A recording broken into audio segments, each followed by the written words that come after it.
All right, guys, welcome back to the channel. Welcome back to Press X Podcast or Press Cross Podcast. If you want to really be proper with it. I hope everybody is doing well today. It is Tuesday, July 29th, and we have some topics to discuss. Add Liza P to the title.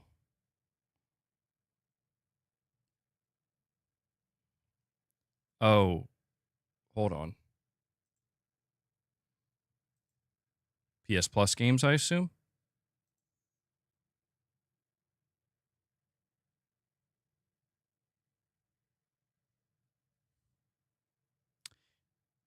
Yeah, okay. Very cool. Very, very good. Is that for PlayStation Plus Extra or Premium? Or, sorry, Essential or Extra?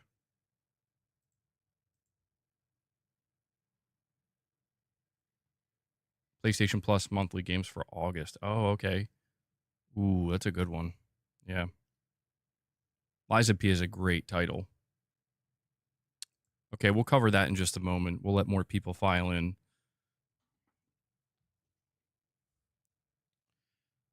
No spoilers. Rate the ending of Death Stranding 2 out of 10. I give it a 10 out of 10. MRPD. Yeah. If anybody's interested in hearing my in-depth thoughts about Death Stranding 2, covering, major plot points, the ending of the game, just doing a extended episode of just everything Death Stranding 2. We did the spoiler cast for it yesterday, so feel free to check that out. Or if you're still playing the game, try to keep in mind that when you finish it, you can go back and watch it. Yes, Death Stranding 2 is my game of the year. MRPD. It only edged out Expedition 33 by about 2 to 3%, and I talk about that in the spoiler cast. I let you know why, but it did edge it out, and it is my game of the year so far. Incredible title, honestly. Oh, wow, Orphan, yeah. So we have two super chats from Pragmaticat. Two $2 super chats saying Microsoft is going to Steam, whereas PlayStation wants Steam to come to them. There's potential truth there, Pragmaticat. I mean, there is truth in the fact that Microsoft is going to Steam. But I don't know that I could fully agree with that, only because technically Sony already went to Steam, right? With PC ports. But yeah, I don't think Steam's going anywhere, to be honest. I don't think they're going anywhere. But Pragmaticat, thank you for the super chats. And it looks like we have Lux with a super chat. I think he's doing a two-parter. So I'll wait for him to drop the second part. But yeah, welcome back to the stream, guys. Appreciate you joining me today. Oh, hold on. Okay. There we go. All right, we have the second part of Lux's super chat, so I'll read them back to back. He says, if Steam doesn't abide by the new online ID law in the UK, it could cost them billions. 10% fine on all revenue. Xbox has already implemented it. Assuming PlayStation will too, GTA 6 sales could be slightly impacted. Anybody under 18 who cannot bypass it won't be able to buy or play. US has a similar bill. I didn't know that about the US. I thought this was something that was just for the UK. I do wonder if something like this would pass in the US. I feel like it would have a much harder time, to be honest. But that's an interesting thought, Lux. Yeah, you mentioned this yesterday, how the UK is basically making it so that you need to prove your age. You have to have proof. You can't just input your birth date anymore to bypass, certain websites or games that are going to be rated M. And it's interesting you mentioned GTA 6. Yeah, there's no denying that many of the sales of GTA 6 will be, for people who are not 18, for people who are like technically shouldn't be allowed to play the game, but I mean, I don't know. I was playing the GTA games at a very young age. I don't know that I would recommend it for young kids, certainly not. But, if you're talking like teenagers, 16, 17, or 15 even. Um, but yeah, that could have some kind of impact on the sales. I do wonder if Rockstar is anticipating that. And they're doing it with the corn in some states already. Oh, okay, Domingos. I get what you're saying. Yeah. Interesting. Yeah, I didn't know that. I haven't been paying much attention to this, to be honest.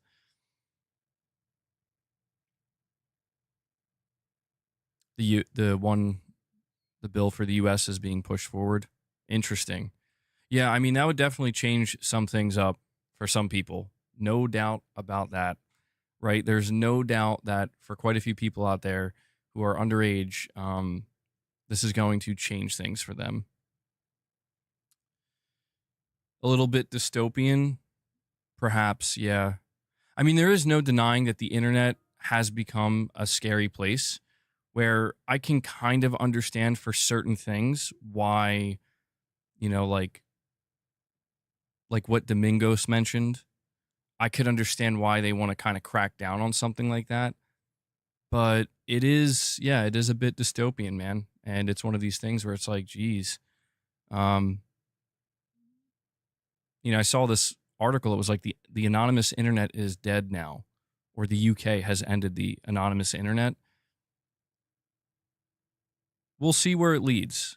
We'll see where it leads. I mean, you guys know me. I'm willing to try to see both sides of every coin. I think that there's a lot of downside to something like this. The potential upside, I don't know, man. I don't know that it's going to outweigh just the impediment, of like, ooh, now you gotta show proof of age, ID. I mean, come on, man. Again, for some things I could kind of understand it, but extending it to like all things, I don't know. That seems like a stretch. I'm not really a fan of that. But yeah, it'll be interesting to see what happens in regards to GTA 6, Lux. Not just regarding that, but just generally speaking. GTA 6 is getting ever closer until it gets delayed again.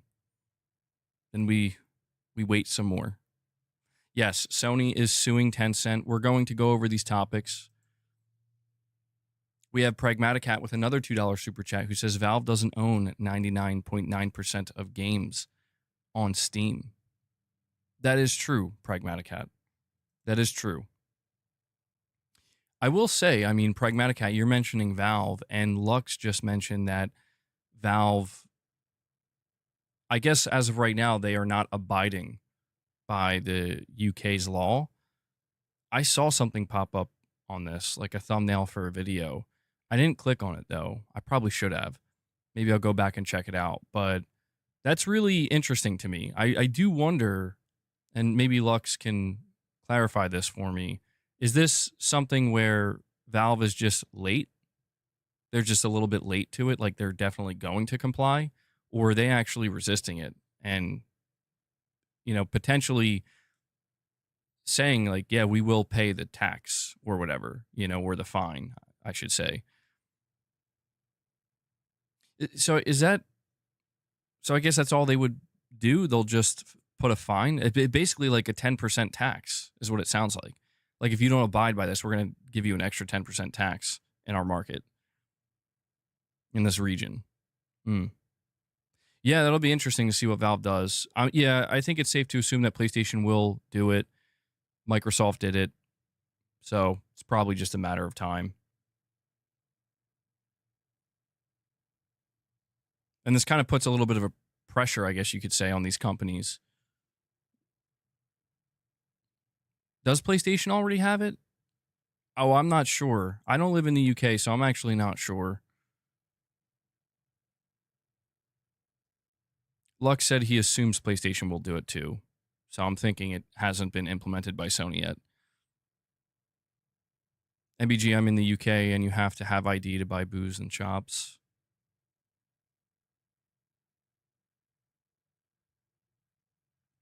We also have Rashdom V2 with a $5 super chat saying, not to get political, but it could pass due to violent games being the scapegoat for mass shootings over other reasons. Yeah, I don't know why that was being cut off there. Yeah, that's a scary thought too, Rashdom. It is unfortunate that even in the year 2025, when it's been pretty much completely proven that video games are not, they are not the cause at all for these types of crimes and these types of atrocities. That's been proven time and time again. It is unfortunate that there are still people in positions of power, in political positions of power, that still seem to believe that, yeah, it is the scapegoat, and it's kind of depressing. It's always been depressing, but you're right. That probably could help usher this in a little bit quicker. Maybe overall helping it get less resistance. Ray says, gotta say, MBG, I love that Mad Season shirt, sir. Great band. Yeah. If you know, you know, Ray. I feel like so many people don't know about this. I mean, they were a very short-lived band, but yeah, Mrs. MBG got me this shirt, and they only released one album, but it's a banger. Yeah, we're going to be talking about Horizon sales numbers. And Lux with another super chat says a fine could cost them as much as $2.5 billion. Wow. Yeah, you could maybe understand why no company wants to have to deal with a fine of that magnitude. Microsoft are happy to abide by it because they would love to track people. Valve usually tries to avoid this stuff and are more for the consumer. Yeah, it's going to be interesting if Valve ends up caving to it. Yeah, Microsoft, I mean, that just sounds like something they would like. Same with Sony, for that matter. I feel like this is something that some of these companies are like, yeah, we could use this data. But then again, you do have to wonder how much these companies have benefited from just input your age. You know, just give us your date of birth and you're good to go. You do have to wonder how much that has benefited their storefronts. But we'll see what happens with that. Chris Brown says PlayStation is an Xbox and Xbox is a PlayStation. Huh? Wait, what timeline did I slip into? To me, that's kind of crazy. Yeah, that's wild. Isley saying, I heard Xbox is already making people do face scans in the UK. They're making you scan your face? Oh, man. Yeah, that's to me, that's where it really starts to get 1984-ish and very dystopian, where it's like, bro, really, face scans just to buy stuff? Come on. Norman's got us covered. Thanks, Kojima. Yeah, I saw that. That's so funny. People using Sam Bridges' face to bypass the facial scan because it's so realistic. Thanks, Guerrilla Games. Thanks, Kojima Productions. That's true, Irfan. Yeah, that's true. Lux is saying, no, that's one of the options for all the sites and platforms. Okay. So it's not mandated. MBG, do you have any Amazon grocery stores with no employees? Amazon Fresh? I don't know, honestly. I don't think there's one near me, but that is also pretty dystopian. I'm not going to lie. Employee-less grocery stores. Jeez, what's happening? Anyway, let me give you a quick rundown of the topics that we're going to be talking about today. We are going to be talking about Sony suing Tencent over the Horizon ripoff. And we're also going to be talking about Horizon sales numbers because Sony did, I guess inadvertently, reveal the lifetime sales of Horizon. And it's always funny to me to cover this because people seem to complain so much about Horizon, but then like we get updates like this where it's like, oh, okay. So I guess people do actually like Horizon. We will talk about PlayStation Plus's lineup because that was just announced, I think, as this stream went live. We're going to be talking about the God of War TV series because we have a pretty significant update on what's going on there. We will be talking also about State of Decay 3 and Gears of War Eday. We have a new report. I meant to talk about this on Sunday stream, but I never actually got around to it. How these two games are apparently coming day one to PlayStation 5, which may not be surprising to a lot of people, but we are getting what seems to be like an actual, like somewhat of a confirmation from an outlet, apparently, that this is in fact happening. And this actually does get me excited because State of Decay 3 is one of those games. As you guys know, I'm a State of Decay fan. That is a day one buy on PS5 for me, for sure, if it happens. And that's one of the few Microsoft games that I really want to see be there day one for PlayStation 5. So yes, I will port beg for State of Decay 3. And I also have this really interesting report that I want to go over with you guys. Some of you have been mentioning Lost Soul Aside and how it's starting to look a little bit spooky out here because this game is coming out at the end of next month and there's been like almost no marketing. Things have gone quiet and it seems like it's gonna, I don't want to say flop, but I mean, realistically, it looks like it could potentially be a flop. However, apparently we do have one report here where somebody went hands-on with the game at China Joy, I believe, and we got some updates on this game. And the updates that we've received are actually concerning some people who are looking forward to it. I'm not trying to fearmonger. I'm just trying to report, what I'm seeing. So we'll go over that as well. For those who don't know, Lost Soul Aside is a Chinese-developed video game. It's made by one person, but Sony is backing it. Sony is publishing it. It's going to be day and date on PC. And so, yeah, we will talk about that as well. And we also have Lux with another super chat. Thank you, buddy, saying, "You never believed me. Horizon was a top seller." Yeah, I mean, it's always been weird to me to see the disconnect where so much of the internet seems to have like a chip on their shoulder with Aloy and with the Horizon series, and they seem like they just want nothing to do with it. And then we get the sales data, and it's like, wow, like I think this is a top 5 for Sony. Like this is in the top 5 best-selling IP for them.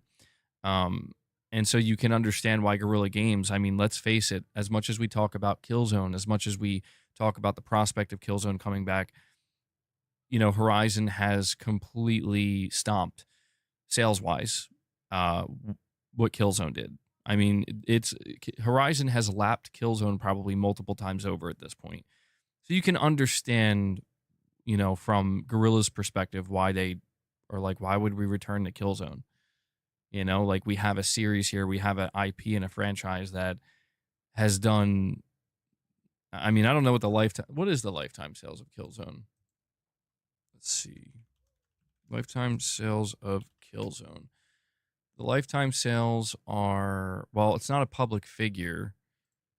But Killzone Shadowfall, 2.1 million. Killzone 2, over 1 million. Killzone, 2 million. Oh, wow. Okay. So, yeah, wow, that's actually crazy. I didn't realize Horizon obliterated Killzone sales like that. Killzone is probably nowhere near Horizon. Damn, dude. Wow. Yeah, I didn't know that. I knew there was a gap between them. I didn't realize that we're looking at potentially a Killzone as a franchise selling less than 10 million lifetime, and then Horizon nearing 40 million lifetime sales. That is surprising. Nick with a $5 super chat says, "Horizon is gaming's Nickelback. Everyone says they hate it, but does massive numbers." That's so funny. Dude, I will never be able to not see it that way now. You're absolutely right. You're absolutely right, Nick. Horizon, the Nickelback of gaming, bro. I always thought that was funny about Nickelback. Like, people act like they despise that band. And they just, it's like you say, they just do these massive numbers. They're making insane amounts of money. Their records are selling. Their songs are playing. And it's like, I don't understand it. Like I understand how like people hear Nickelback and they're like how generic, but at the same time it's like I don't know, man. This I guess it is like a vocal minority thing, where if you get a smaller group of people, but they yell loud enough, it really does paint, I think, a disingenuous picture. It's like they're not speaking for everybody. Horizon, the Nickelback of gaming. Yeah, so like Twitter, basically. Guys, before we read these reports, by the way, I want to, again, thank you for joining me today. I want to ask you to take a moment and please hit that like button. If you are enjoying the streams, if you're enjoying Press X Podcast and you want to help it out, if this is the only way you can help the stream, take a moment, hit that like button. It helps more than you know. And we are completely fan-funded here. I can only continue to do this podcast and do these streams and run this channel because you guys make it possible. There are 4 ways in which you can help out. You can become a channel member. You gain access to exclusive perks. Consider gifting memberships. Consider dropping a super chat or a direct donation. These are all ways in which you can support directly. A big thank you and shout out to everybody who makes it possible. Really appreciate it, guys. But we're going to start here with this report from Push Square. They say there's paying homage and then there's just outright copying. It looks like Sony's legal team thinks Light of Motorum, I don't know if I'm saying that correctly, has crossed a line, and it's suing the Chinese giant Tencent over the slavish Horizon clone. And that's what Sony called it, or their legal team, a slavish clone. According to Reuters, the platform holder filed a lawsuit against the ripoff on July 25th, citing copyright and trademark infringement. Its ultimate goal is to prevent the game from releasing. Tencent's copying of Horizon is so blatant that the public has described it as, quote, crazy, insane, and shameless. This is what the lawsuit claims. Even wilder is the revelation from GameSpot that Tencent purportedly approached Sony with a pitch to license the Horizon IP, which Sony promptly denied. The lawsuit argues that Tencent is tricking customers into believing Light of Motorum is the next official Horizon game, causing, quote, irreparable injury. The firm is demanding $150,000 in damages and wants access to all of Light of Motorum's materials so they can destroy them. To be fair, this release is pitched as more of a survival game than Guerrilla's efforts, although its promotional artwork is almost indistinguishable. It'll be interesting to see the outcome here, especially with Nintendo's ongoing litigation against Palworld bubbling in the background. The latter has since made alterations to its game in an attempt to appease Nintendo. So, yes, this game, Light of Motorum, it is definitely a ripoff, man. It is not trying to hide that, and it is, I would say, particularly damning. It is very damning, I think, for Tencent that it has apparently come to light that they approached Sony and they said, we want to do a Horizon game with you. We want to license the Horizon IP. And Sony was like, no, thank you. We have no intention of doing that.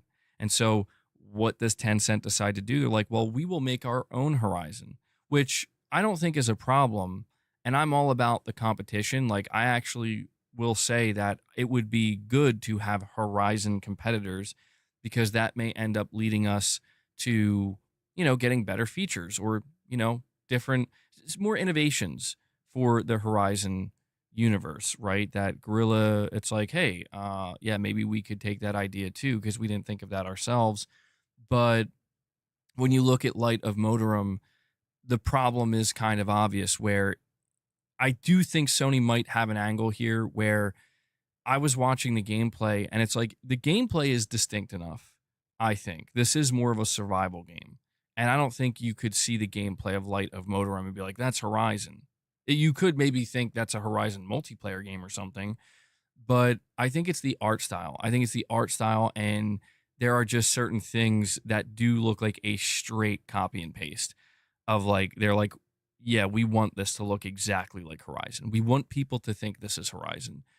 It does give me that kind of vibe. And I could understand why Sony is going to get very protective over that and feel very annoyed because yeah, again, it looks really bad when the company that wanted to work with you, license your game, and you say no, thank you. They're like, okay, fine, we'll just make our game look identical to yours. I understand why Sony would want to take this action, but at the same time, I'm like, I don't know, dude. Like, I I think maybe the outcome here is Sony is just hoping that it will force Tencent to alter the art style. I'm thinking that's what Sony's hope is here. That they're probably not going to be able to cancel the game, and you know they like the legal team said that they want possession of all of Light of Motorum's materials so that they can destroy them. I'm like, that's super intense. I don't think that's going to happen, but maybe the hope is that, you know, through the litigation process, it'll be like, oh yeah, this looks too. You need to change the art style a little bit. You need to change it up a little bit, and maybe Sony would be satisfied with something like that. Um, but yeah, I have to say, this game was revealed a while ago. And it seems like it took Sony quite some time to do something about it, right? I would have thought that that Sony would have done something a while ago. It makes me wonder if maybe Sony is getting ready to reveal the Horizon multiplayer game, and maybe that's what's doing it. Because keep in mind, the biggest difference between the Horizon games and Light of Motorum is that Light of Motorum, it has a more cartoonish art style to it. It doesn't go for that kind of photorealistic. Even though Horizon is stylized, it still tries to aim for some level of photorealism. It's not trying to replicate that. And we do know that apparently this upcoming Horizon multiplayer game that's been in development for like 7+ years, they did confirm that this game is going to be more stylized. It's going to have a different art style. And it sounds like it may lean more towards the Genshin Impact / Fortnite type of art style, which I think is a mistake, but that's not relevant to the conversation. I do wonder if Sony is getting ready to reveal this game and they're looking at this like that game's going to be a problem. Like, people are going to think that's our game because we're about to reveal a game in the Horizon franchise that's going to look much more similar in terms of having a more cartoonish, less photorealistic art style or graphical style. And so I do think the timing of this is peculiar because, again, this was something that was revealed a while ago, and it seemed like Sony didn't care. It seemed like Sony was just like, whatever, man. But yeah, if Sony's getting ready to show their own game that they're afraid, man, people are going to get confused. Yeah, you can understand why Sony would feel like we got to do something about this. But to be honest, I don't really care about the outcome here. I think Tencent is a little bit petty, to be honest. Just a little bit. I think they're a little bit petty where it's like, so because Sony wouldn't work with you, you're just going to try, you're going to really just rip that art style off. Why wouldn't they ask for more than $150K? Yeah, that's also pretty strange. That's a very low amount of money considering how big these corporations are. I don't know why they're asking for that. I don't know if that's just like, it almost sounds like that could just be the amount to cover like some of the legal fees. I don't know. It's kind of weird. Maybe it's Sony's way or the legal team's way of just making it clear that this is not about money. This is about IP infringement. Like, this really is just about IP infringement. It could be that. Because if Sony asks for an absurd amount of money, it could just seem like they're just trying to, they're just trying to basically bleed Tencent. Maybe that wouldn't help them. Their case, I mean. And Lux comes in with another super chat. Thank you for that, Lux. And he says, Tencent can afford to drag this out and make it costly for Sony. They are worth over $600 billion. Going to war with them could be a headache for the future. Yeah, that's true too. You can only assume that Sony feels very like they have a really good case. You can only assume that Sony has that level of confidence, or their legal team, I should say, where they're like, yeah, we feel confident we will be able to win this, because the legal team would inform Sony if they didn't have much of a case. They would let them know, like, you can still go through with this, but your chances of winning are low, and it could be very costly. So it is possible that Sony feels very confident and their legal team feels very confident that the outcome here is we just need you to change the look of the game. We need this game to be something that doesn't get in the way of our own Horizon multiplayer game. Lawyers tell the truth. Yeah, right? Well, to be fair, Sony has probably some of the, a top tier legal team. They're getting paid really good. So it would definitely be in their best interest to give Sony accurate information, And we have KaneZ7 with a super chat. Thank you for that, buddy. He says Microsoft should stop releasing those trash games on PlayStation. Who cares about Gears and State of Decay? Give us Crackdown 3 Game of the Year. Exactly. State of Decay? Get that out of here, bro. Who needs it? Crackdown 3. You know what? Even better. Where's Crackdown 4? Come on, Microsoft. I've been waiting. Yo, I really hope Microsoft announces a Crackdown 4 at some point. I will be all over that. I will be all over it. Redfall 2, make it happen. Crackdown 4, Redfall 2. Same year. I want both of those games releasing within the same month. And I want to see Phil Spencer coming out, hyping it up. I want to see Phil Spencer get a temporary tattoo on both arms. One for Crackdown 4, one for Redfall 2. Let's go, Phil. See how compliant Chinese companies are with IP laws. They're very compliant, Gaming Survivor. I mean, I've heard that basically, like, China's infamous for just not giving an F about IP infringement and just stealing IP. It's pretty bad. But I don't really care about the outcome here, to be honest, though. Like, this isn't something that I just look at it and I'm like, Sony, if you lose, you lose. It doesn't matter to me. If they win, they win. It still kind of doesn't matter to me,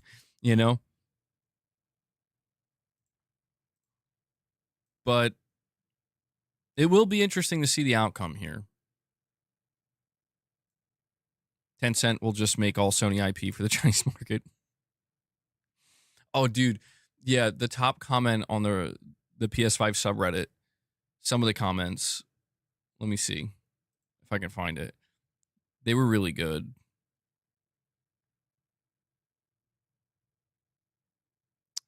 Where is it? I know it's got to be here somewhere.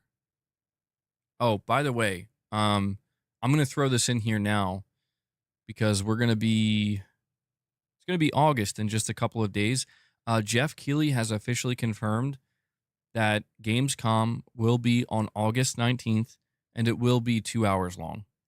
And yes, I will be streaming it. So just a heads up for anybody who's anticipating Gamescom. It's going to be 2 hours. So the top comment, Tencent management right now. Wait until they find out about our other upcoming games like God of Raw, Big Little Planet, or Weeks Gone. Weeks Gone, bro. God, I wish that was real. I wish that was real, man.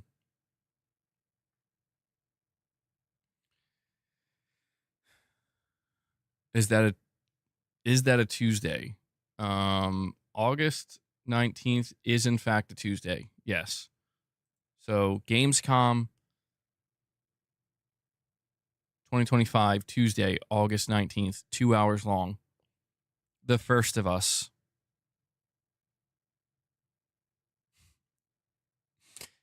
Dude, it would be so funny if they come out with a game called Not Many More of Us. I feel like that's the best name, Not Many More of Us. Because it really is just The Last of Us said it a different way. The Few of Us. Oh, there we go. Even better, the few of us. The least of us.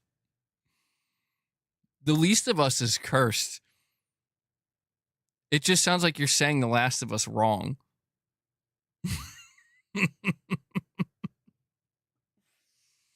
Introducing our new game, The Least of Us. Sony's going to flip a table over that one, dude.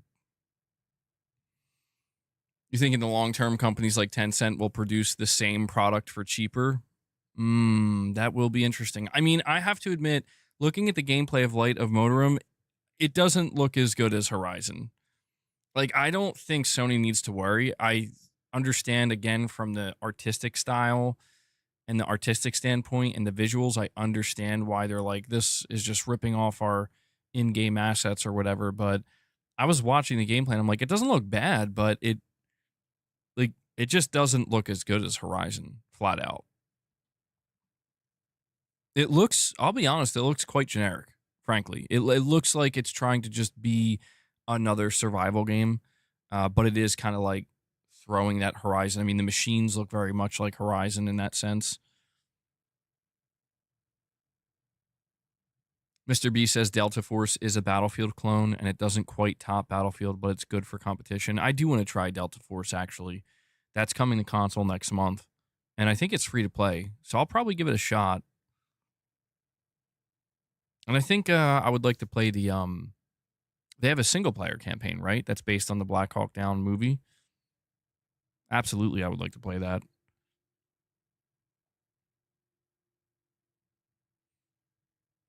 They're developing their own gaming industry. These are prototype products. You hope the lawsuit doesn't tarnish Sony's relationship with Chinese developers? I don't think it would. I don't think it would. No, I don't think it would. What is my next game? Until Delta? Metal Gear Solid Delta? Well, right now, yesterday made me realize I have quite a long ways to go for the Death Stranding Platinum. So I'm probably going to focus on Death Stranding. I may try to see if I can squeeze in, maybe, no guarantees, maybe Mafia. Mafia's looking pretty good. Check out our new title, What's Left of Them. I think I should try Ready or Not. I heard it's good. Yeah, I heard it's good. Multiple people have recommended that to me. I might at some point. It's very tactical. But we do have more information regarding the Horizon lawsuit, or at least information regarding Horizon sales. Push Square also reports, as part of Sony's legal assault, straight up assault, bro, on Tencent's ripoff Light of Motorum title, the company has revealed that the Horizon franchise sales have topped 38 million units worldwide.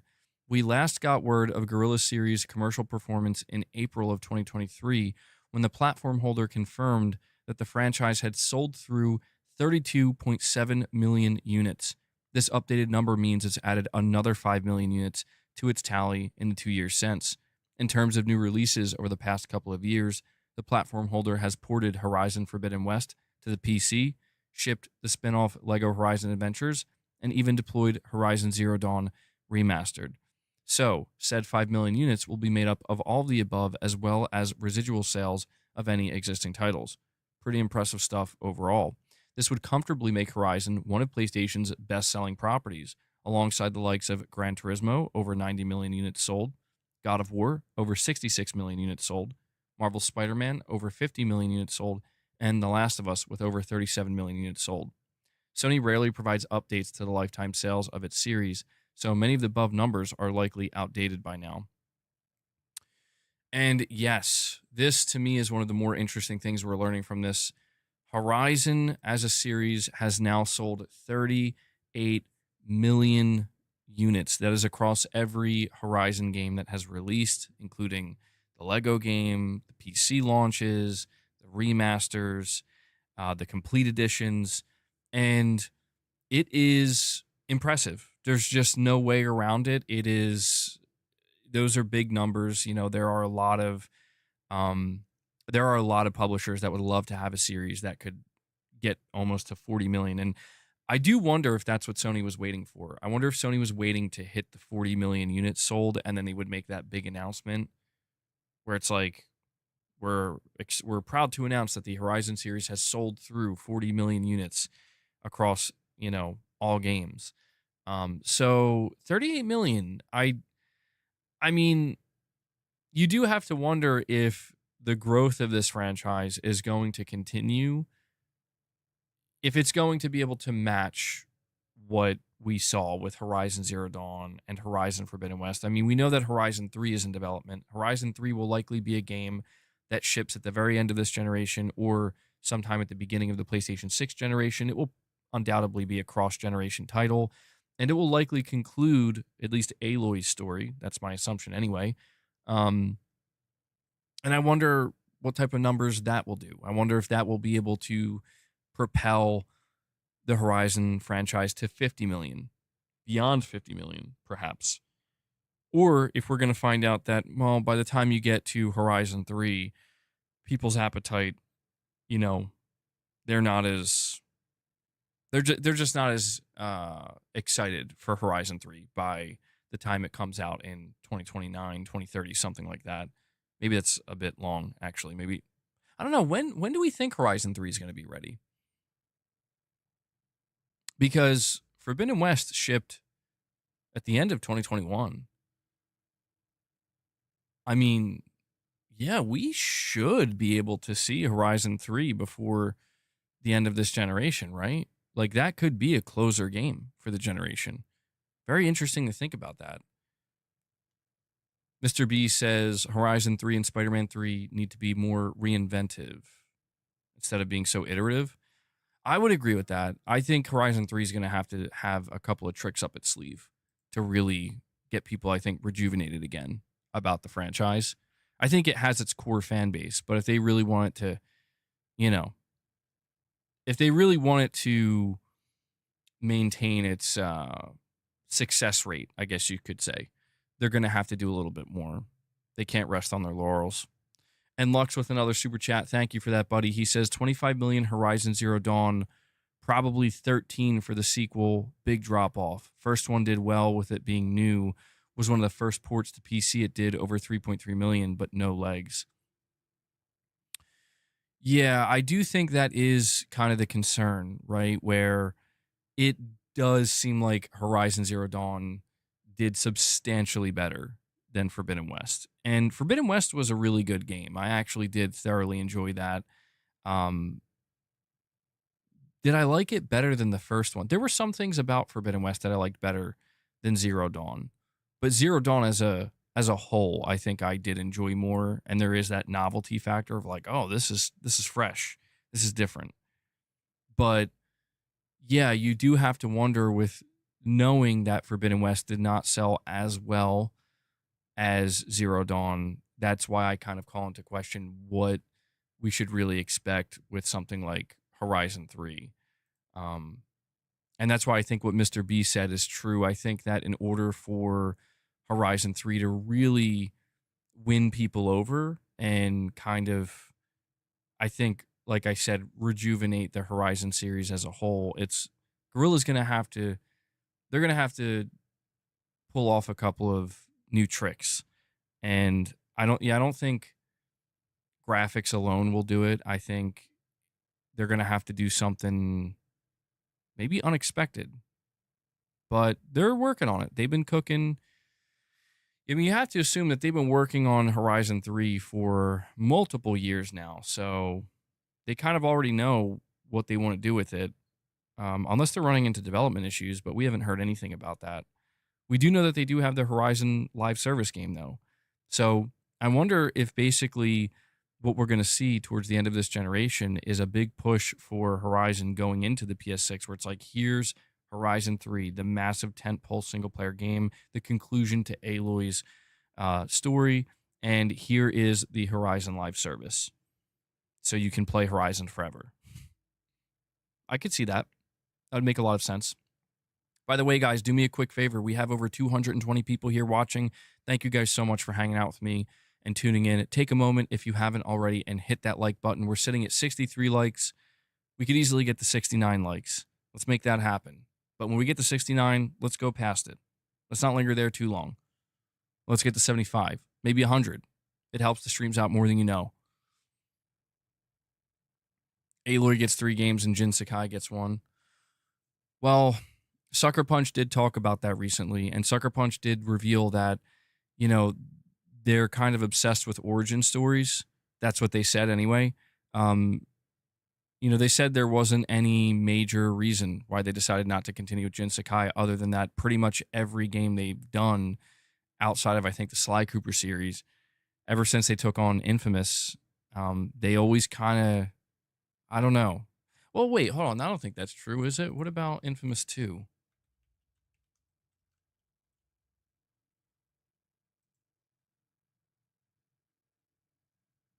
So Cole McGrath was for Infamous 2. And yeah, okay, so never mind. Scratch that. Yeah, I don't know. That's the reason Sucker Punch gave. They said that they really like doing origin stories, which I do believe them. But between Sly Cooper and the first 2 Infamous games, I mean, you know, they've stuck with a protagonist, like one protagonist for a little while. But then they did change it up with Infamous Second Son. So I do get the sense that Sucker Punch, just generally speaking, they always kind of had this desire to want to, you know, move on in a sense.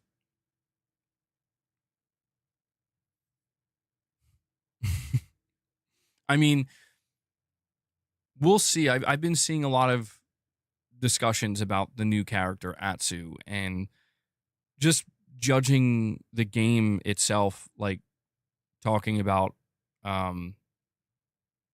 Ghost of Yotei for a moment. Everything I've seen, like I don't see any problem with this character.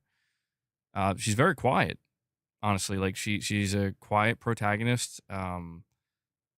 She's wearing the mask most of the time, and I'm just like, well, I don't know. There's like a bit of there's like a layer of mystery there. And so if it's just like maybe she'll end up being an uninteresting character with not much going on, that's fine, I guess, considering the type of game it is. Let the world kind of be the standout. Let the other characters shine. You could do that. Or, you know, maybe there's going to be a lot to this character that we're going to learn about over the course of the story. Kind of similar to what happened with Jin, right? I am curious to see how the story plays out and how I feel about Atsu as a character.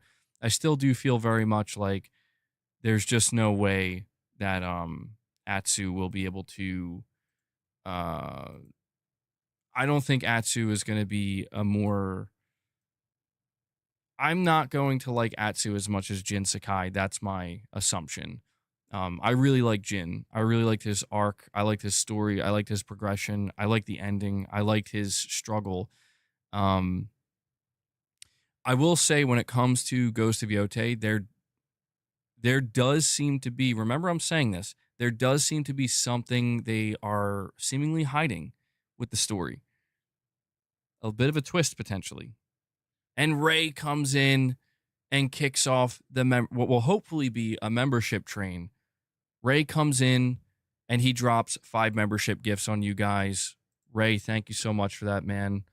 I'm going to use my new Death Stranding soundbite. Good God. Oh, I got to check, by the way. I got to check to see if that's going to get copyrighted. Because was that too loud? Guys, if that was too loud, let me know. I will lower the volume of that. On my end, it didn't sound too loud. But I'm not trying to, like, blow anybody's eardrums out. Michael Werneth, bro. Was that Death Stranding or Chris Brown? That was from Death Stranding. If you know, you know. I do have to double check, though, because I used that soundbite yesterday, and I got a copyright. and I didn't double check to see if that's what got copyrighted or not. So that could be the last time we hear that soundbite. But Ray, thank you so much for that. Yeah, guys, if you want to, help Ray out here, get a little member train started. I always try to tell you guys you can drop single member gifts if you want. But if we hit the 25, we'll be able to give Boss some treats. He's circling down here. He wants them, and now he's going to join me here. Ray, thank you so much, buddy. And yeah, I do want to let you guys know if you do receive a membership gift today, or if you are a member and you're just unaware, we did a Death Stranding 2 members gameplay stream yesterday. And somehow, I always manage to do this when I stream games. I don't think I broke it, but I found... I basically... I got stuck on an island somewhere. I got stranded. I know. I got stranded in Death Stranding in a way that I don't think I was supposed to. And so... yeah, be sure to go check out that gameplay. It was a good time. I'm trying to do members gameplay a little bit more regularly. It was fun. Yeah, when I was playing Death Stranding 2 yesterday, it made me realize I still have a lot to do in that game.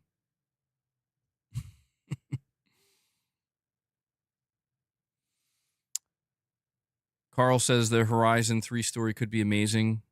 Aloy stopping that thing coming from space, trying to steal our PlayStation exclusives. That's the twist. That's what it's all been building up to. Michael says, I will use my free milestone message for someone else to speak to the masses. Give me your thoughts/ideas. Michael says, I will be the conduit. I will be the vessel. Ooh, I got one, Michael. No, never mind. That wouldn't be a good one. Yeah, I don't know. I don't have anything. That sounded like the plot of Astrobot. Oh, yeah, true. That is the plot of Astrobot. Come on, boss. Oh, man. MBG Horizon 3 replays Herman. Herman Holst is the main protagonist of Horizon 3. We knew it was building up to this. We knew this is what it was how it was gonna end.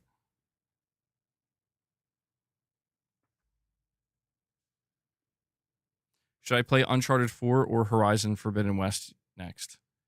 Secret Caskets, what is the last game you played? Like, I mean, if you're coming from Horizon Zero Dawn, I would say go to Forbidden West right after. But you may not be, because Uncharted 4 is really good, too. Uncharted 4 is also older. So you might want to go with that first. Really curious to see if Sony's doing more with Uncharted. I'm certain they are. MRPD says Uncharted 4 is the better game in every way. I mean, Uncharted 4's graphics still hold up really, really well. It's kind of nuts. I think Forbidden West does have the better graphics overall, but... Ray, yeah, we did cover that. You're saying, did you all see the leaker that said the Sony job post is being blown out of proportion? You're talking about Shinobi 602. We did cover that, and I'm trying not to cover it too much. Come on, boss. Come on.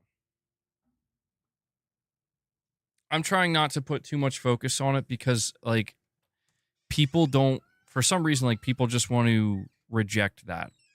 You know what I mean? Like, they just don't want to hear they don't want to hear that an insider is saying that because it, they're like, basically, I've been seeing people saying that Shinobi 602 is now the PlayStation equivalent of saying just 4 games. And it's like, I don't know, man. Like, he does have strong connections. I don't know. So I do want to ask this question, though. Somebody said to me that Shinobi 602 claimed that, come on, boss. Come on, dude. Claimed that Helldivers 2 would not be going to Xbox. Therefore, he's not reliable. I don't recall Shinobi saying that. Boss. No. Come on. Chill. Chill.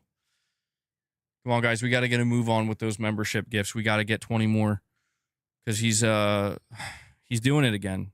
He's doing it. Look at him. Come on, go. Just chill. It's not time yet. Oh, man. Here he goes. Leave me alone. I'm just saying I don't recall. It's not that he wants to be on my lap. He wants you to think that. What he wants to do is he wants to jump on my lap and then bite the wire, bite the stand. He's trying to get. He thinks if he gets my attention, that's what will give him treats. But he doesn't seem to understand that we have to hit a membership goal. I don't know, Lux. You could be right. I'm not saying he didn't say that. I'm just saying that I never came across it. I did not see it. And I'm just basically referring to my chat right now to ask if you guys can confirm this for me. Because I don't know. I mean, Shinobi, I know he's on like the reset error forums, but I don't follow Shinobi very closely, and I certainly don't use reset error. So he may have said that. Isley, a member for 1 month, says pepperoni, bologna, and most importantly, gabagool. Gabagool. Boss is like, where's my gabagool?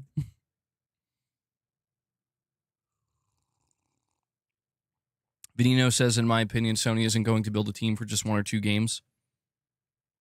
Well, I think another angle to view this from is, well, I think you're correct.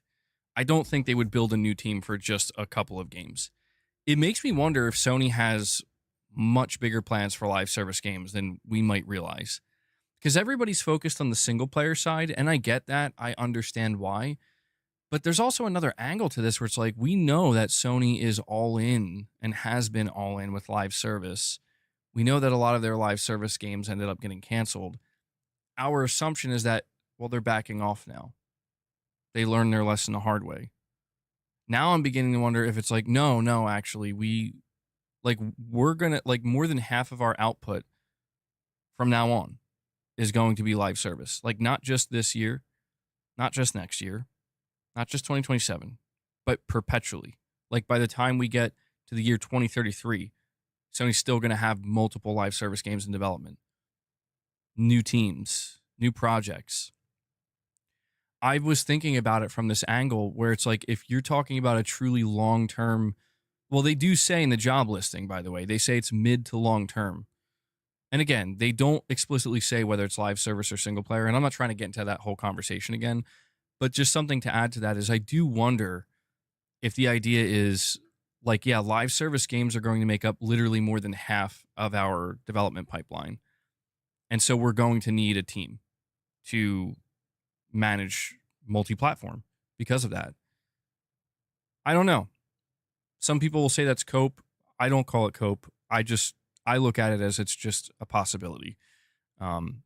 Frankly, I don't care what happens at this point. I mean, I'm ready to find out tomorrow. You know, I'm ready to find out tomorrow that it's over. But I understand, you know, we just have to wait and see what happens. People are getting frustrated because they feel like people are jumping to conclusions. And I get it. It is frustrating to see that at times. But, you know, it's the nature of the beast. When this was happening with Microsoft, people were jumping to conclusions. You see stuff like this starting to happen with Sony, people are going to jump to conclusions. Armani Pepsi Coleman. He's back with a $5 super chat, and he says, I can't wait for the rise of Hydra, but I've been playing Assassin's Creed Mirage and Unity, but we should see the gameplay trailer in August or at the Game Awards. Never change, Armani Pepsi Coleman. I love it. I love the structure of that super chat. We need more super chats of this structure. I can't wait for Rise of Hydra. I've been playing Assassin's Creed. But let's talk about that gameplay trailer that's coming at the Game Awards or potentially Gamescom. I love it. Thank you.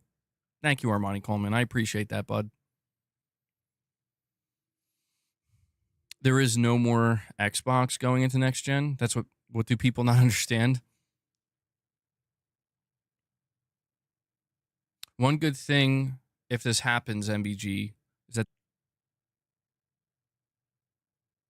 they'll run out of stuff to talk about. Well, I mean, yeah, I was thinking about that angle too, where like, what happens to the conversation and the discussion around games if, what some people want to happen, what many people are assuming is going to happen, where exclusivity is just done in general outside of Nintendo. And it's like, well, if that happens, I mean, yeah, there are going to be a lot of people who really struggle to, to keep certain narratives alive. And that's why I'm actually like not really fazed by this, because it's like, well, yeah, the console war narrative has always been a fascinating, interesting, and polarizing one. The exclusivity narrative has always been a big deal. But if these narratives die and just go away, well, then what does that mean we're left with? It means we're left with the most important narrative, which is, well, so how are the games? So about these games, you know what I mean? And to be fair, though, regardless of whether or not exclusivity dies or, you know, things become more homogenized, I will tell you that these platforms are not going to become sterile. I mean, in some aspects they might, but what I'm trying to say is that Microsoft has been, Microsoft technically went full multi-platform a little while ago, in the eyes of a lot of people. Like, they're already there. Yet the conversations around Xbox and Microsoft have been perpetual. They're still going. You know what I'm saying? Like, people are always finding new ways to talk about things, different ways to talk about things. There's always different news. So I just think it's more of an evolution than anything that we may be looking at, where some narratives will die, different narratives, new narratives will take their place. I mean, in a way, that's kind of the way it's always been, right? And I don't see that changing now. And we have Yaron with a $5 super chat. Thank you, Yaron, saying Steam is losing games due to collective shout. Is Sony losing games? Elon said he's making his own payment called Payment to remedy this problem. Wait, Yaron. What? Is that true? Is that true? He's making a new payment system just called Payment. I kind of like it. I'm not going to lie. But you're saying Steam is losing games due to this. Is Sony going to lose games? I don't know. I've been seeing people talking about this problem. I haven't looked. I know. I'm out of the loop again, man. I am. See, this is what happens. I'm not on Twitter anymore.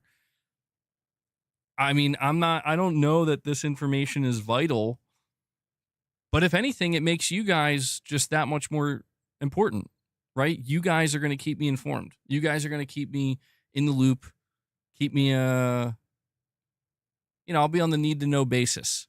Although I don't know, do I need to know this? I'm not sure. I'm not sure, Yaron, but thank you for the super chat. We'll see what happens in that regard. And we have Armani Pepsi Coleman with another $5 super chat saying, I like Assassin's Creed because the parkour. I still don't know what's the best, but I like Mirage. Shadow is good, but I don't know. I guess. Do we have a recommendation to any Assassin's Creed fans in the chat? Armani Coleman saying that he likes the parkour. He isn't sure what the best Assassin's Creed is. He likes Mirage and Shadows. Do we have a recommendation? What is considered universally the best must-play Assassin's Creed? You guys will have to help Armani Coleman out here. Thank you for the super chat, man. And I'm glad you're enjoying the games. And Michael Wernath says, member for 21 months. Oh, God. Okay. The MRPD did this, didn't he? He says, say MRPD's full name for 5 subs. Well, I will say it. And you know what? 5 subs, I'll take it. But I'm just gonna say, if you want to pump that up a little bit, what does his name stand for again? I know it's something crazy. I know what the last. Oh my God! Wait, hold on. I might not be able to say his name, bro. This is about to become.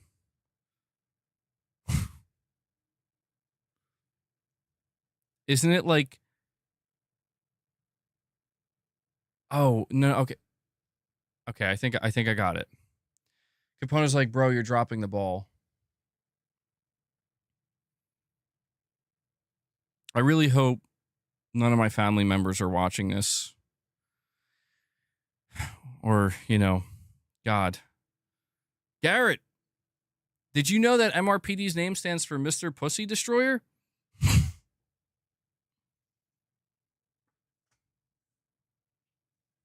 Welcome, Garrett. Welcome to the stream.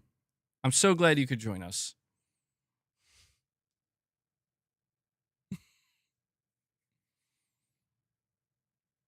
Not what I thought it stood for. I thought it was some kind of Resident Evil reference, like our Raccoon City Police Department. Nope. And Michael Wernick drops a 20 bomb. He's like, I got you, MBG. I made you say it. He drops 20 member gifts for you guys. Michael Wernick keeping it real, flexing on us. And Boss is very happy. Boss can hear the excitement in my voice. W's in the chat for Michael Wernick. Thank you so much.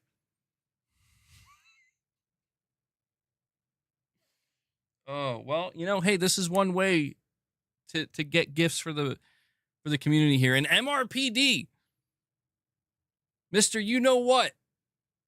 Everybody knows now. He drops 5 more member gifts. Thank you, MRPD. We're doing it. Mrs. MBG finds us so vulgar.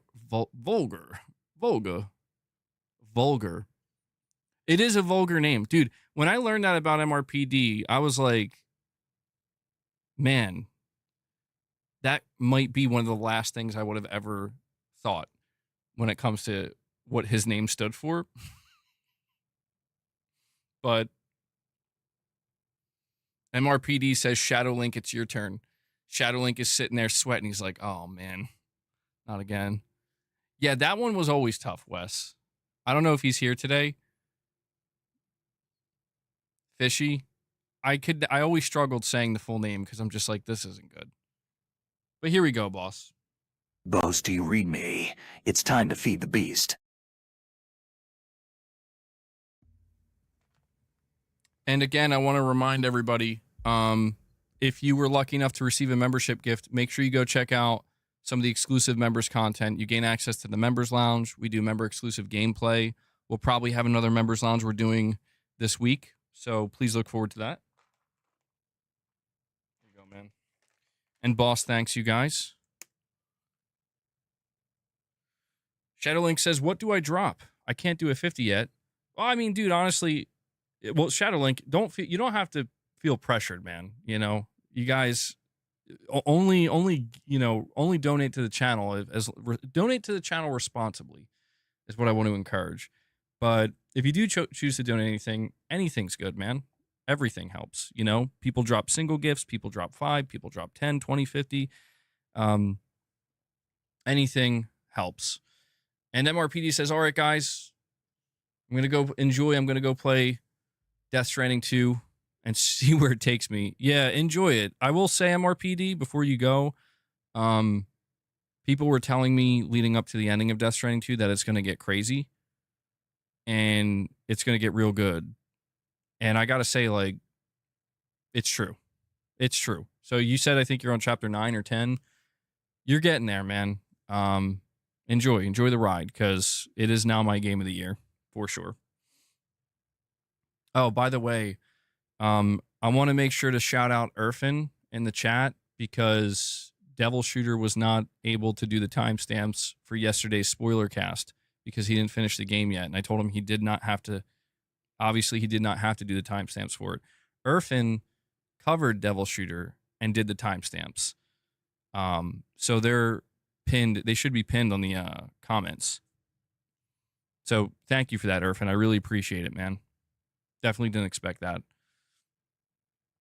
And Shadowlink is saying it's up to the chat. So chat, you guys decide. Shadowlink is saying he'll drop some membership gifts. The 50 is out of the equation there, I believe. So leave it up to chat here. Tarnished, you're saying... well, hold on 1 second, Tarnished.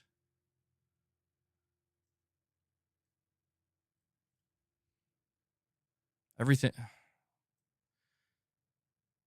Anybody who dropped a super chat that I haven't read yet, and Tarnished, I know you want me to read your message. Just hang tight. My I don't know why this is breaking like this. The YouTube studio is crapping out. Let me refresh it. I think that fixed it. And I see that Isley dropped a single membership gift. Isley, thank you so much for that. Isley's been dropping some gifts for you guys too, showing some support. And Shadowlink comes in and drops the 20 bomb on you guys. Shadowlink dropping 20 more member gifts. Definitely was not expecting that, Shadowlink. Thank you so much, bro. He's been dropping some really solid support as well. I think he dropped a couple 50s, and he drops 5 more for you guys. Shadowlink going crazy with the member gifts. He was peer pressured into doing it. Nah, Shadowlink's a cool dude. MRPD said 25. They're paying it forward, man. What an awesome community. Thank you guys so much. Seriously. We just blew past 50 memberships. Was not expecting that. Not in that way, anyway. So, good stuff. We will have to do reps at the end of the stream now. Boss is happy. Although I think he would want more treats, but you gotta take it easy, man. Can't go too crazy with the treats. So, Shadowlink dropping 25 more member gifts. That brings us up to, I believe, 56 members on the day. So, I will update that. I will continue to read these super chats. Tarnished. You were saying here, before I do that, though, MBG, when you answered my membership question in your last stream, you asked, what if it's a nothing burger? You're entertaining by far the least reasonable / possible outcome, which is unreasonable. And then you mentioned Saros, DS2, Ghost of Yotei being exclusive to the PS5 as a counter argument. But that holds the same weight as me saying Ragnarok is on PC and Helldivers 2 is on Xbox. Well, Tarnish, what I'll say to that is, I mean, I think I'm struggling to have the conversation about the idea of Sony going multi-platform or like all in, like full third party, because it's just one of these things where it's like we know certain things right now as a fact. We don't know what may or may not change in the next 12 to 24 months. So like Saros probably will be a PS5 exclusive. Wolverine will still probably be a PS5 exclusive. And I did say that, I did say that I think in circumstances like this, in situations like this, people, they project, in a sense, or they just believe what they want to believe. And, the fact of the matter is Sony has not abandoned exclusivity to a certain extent. That's not me saying so everything that everybody's saying is wrong or untrue. I'm not saying that. It's just that, people, it's like it reminds me of the situation with Xbox. You know what I mean? Like when Xbox was saying it's just 4 games, and we heard them talking to the shareholders, and they were basically saying we're going to start, you know, we're going to start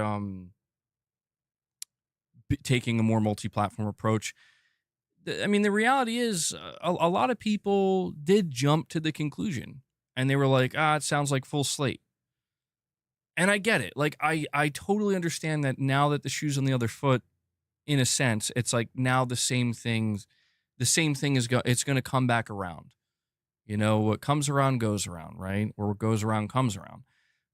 I get it. But all I can do is speak for myself. And I remember there were many occasions over the last year and a half when we talked about the Microsoft situation and them going multi-platform where I did say, and you know, there are people that will deny this, but it's not true because I remember what I said. There were multiple instances where I said, listen, man, Microsoft may not go all in. They may not. They may back off. They may actually just be experimenting. And I even remember covering a report that apparently it was Sea of Thieves. Sea of Thieves was basically the test. Like, if this game does well on PlayStation, that means many, many other games are coming to PlayStation. If this game fails and does poorly on PlayStation, Microsoft may pull back and say, you know what? Let's hold off. Boss, I gave you treats, man. Is that not enough for you? I gave you lots of treats. I'm just giving you a couple more, just a few more, just a few more. That's it. No more. You're going to get too fat, man. I have to start exercising you. Thank you, Shadowlink. Yeah, I'm glad you're enjoying it, man.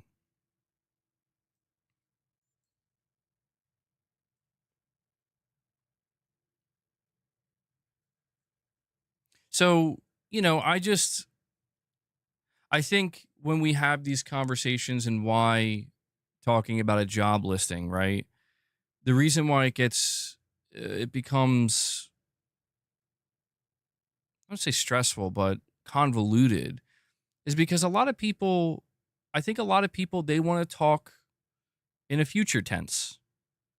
A lot of people want to talk in a current tense. Some people want to focus on the past tense.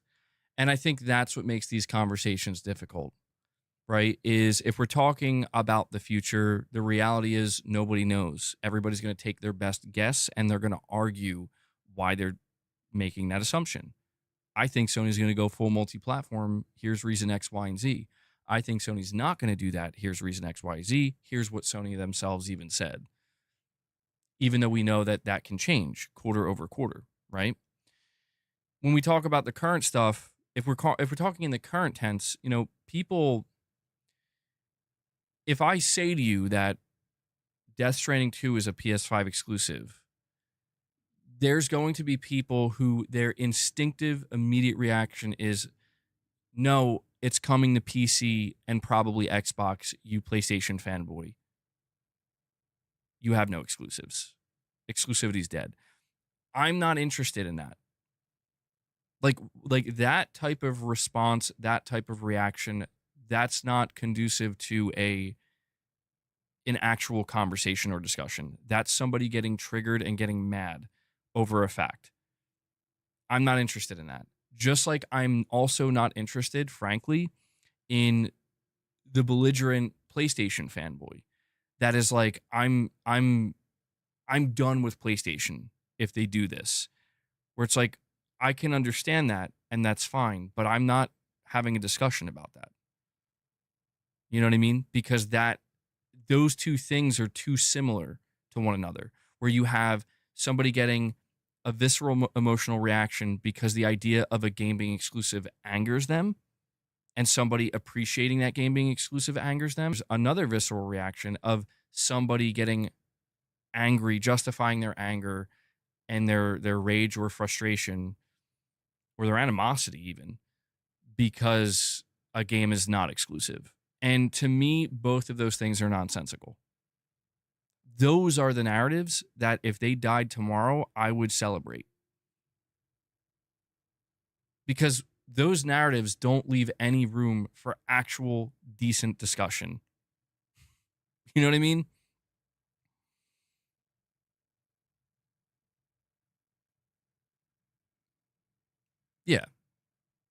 Like, it's not the idea of Death Stranding 2 going to PC does not upset me. Nor does the idea of that game, knowing that Kojima owns the IP at some point, eventually going to Xbox, upset me. Frankly, nothing. The only thing that would upset me is if Death Stranding 2 was a bad game or failed. That's what would upset me. You know, if Sony wants to leverage that game as an exclusive and say, here's a reason to buy a PlayStation 5, we funded it, we helped develop it, and it's exclusive, and we're going to say it's exclusive until it's not. I don't have a problem with that either. You know, I will recommend to people like, hey, man, if you're interested in this game, you might want to consider buying a PS5 because it's a phenomenal game. Truthfully, it's a phenomenal game. If it's not enough to convince you to buy a PS5, then, you know, hang tight. You'll probably have access to it eventually. There's nothing worth fighting about here with most of this. And I think that's why I'm so disenchanted with all of it, because it's just like, dude, in the last 48 hours, I've seen so many people reveal, like, dude, I'm not saying like there shouldn't be any type of reaction. There should be reaction, but I just feel like I've seen too many people reveal their hand. You know what I mean? Like, I've seen too many people basically making it clear that it is more about the talking points than it is the actual enjoyment of video games. And listen, man, I'm all about talking points. I'm all about, you know, the back and forth and the pros and the cons and getting deep into the weeds of these discussions. But when that overrides the entire premise, the entire plot, like, you're losing the plot. Literally, you're losing the plot, which the plot is this. And if you want to take it further and analyze the business and the inner workings of the video game industry, again, I'm all about that. But when you reduce it to a point where it's like, how can I weaponize this? And I get it. People are going to try to crucify me because it's like, well, you've been a PlayStation fanboy. You were all about the exclusives, right? I get it. I'm not going to sit here and say no. No, I'm innocent. I never cared about exclusives. No. But all I can tell you, is it buffering? I don't know what's going on. I'm sorry if the stream's lagging. I have no idea why it is. All I can tell you is that if we find out tomorrow that exclusivity is completely dead and it's not here anymore, I'm not going to quit games. I'm not going to quit playing video games. I'm not going to assume that this is it. It's over. I'm never going to have an enjoyable video game experience again. Will there be changes? Some good, some bad? Yes, absolutely. With a change like that, yeah, there are people who think that there's only an upside, like literally just 100% an upside. There's no potential downside to exclusives being completely eradicated. And it's like, well, it depends on which angle you're viewing it from. If you're viewing it purely from the consumer side, sure, maybe. If you're viewing it from a gaming industry standpoint, from a holistic point of view, it's probably not that simple. It never has been. And it frankly never will be. There's too many moving parts. And I'll be honest, man, like, I'm here because I need to see if the stream is fixed or not.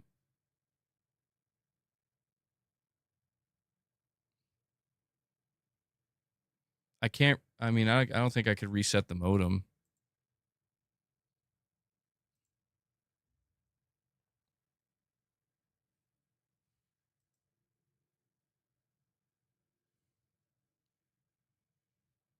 I don't know if we're good now or not.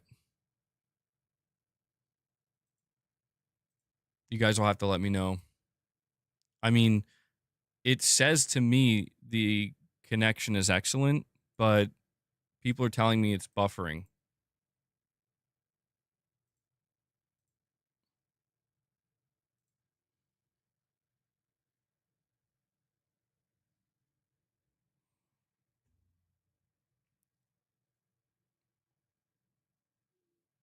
I see somebody in the chat saying it's good now. It's fixed. Okay. I mean, the whole time it said my connection was excellent, so I don't know what caused it. I did have a few tabs open that didn't need to be open, so I closed them. I don't know if maybe that was doing something. I don't know how that would affect the connection, but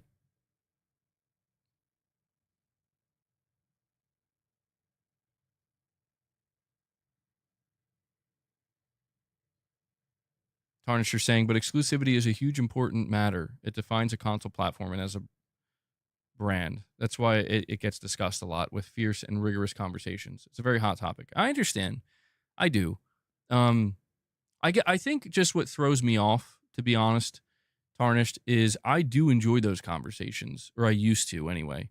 I think what has thrown me, again, what has disenchanted me about those conversations is I've encountered way too many people being straight up nasty. Like people using the conversation of exclusivity and fanboyism as an excuse to treat me like a piece of garbage. And it's like, I'm not interested in that. And I feel like the well has been poisoned, where I'm seeing people clown on Shinobi 602, and it's like, bro, Shinobi seems like a good guy, like a dude that just genuinely loves video games and the industry, somebody who has worked in the industry for many years, and people are trying to clown on him because of what he said on Reset Era about the situation. And this is where when I see stuff like that, I realize like the well is truly poisoned. Vinino, you're saying you sent a direct donation. Okay, I'll see if that came through. I think it did. Yeah, just think, Vinino, maybe you were the cause of it, bro. You broke it. I'm just kidding. I'm just kidding.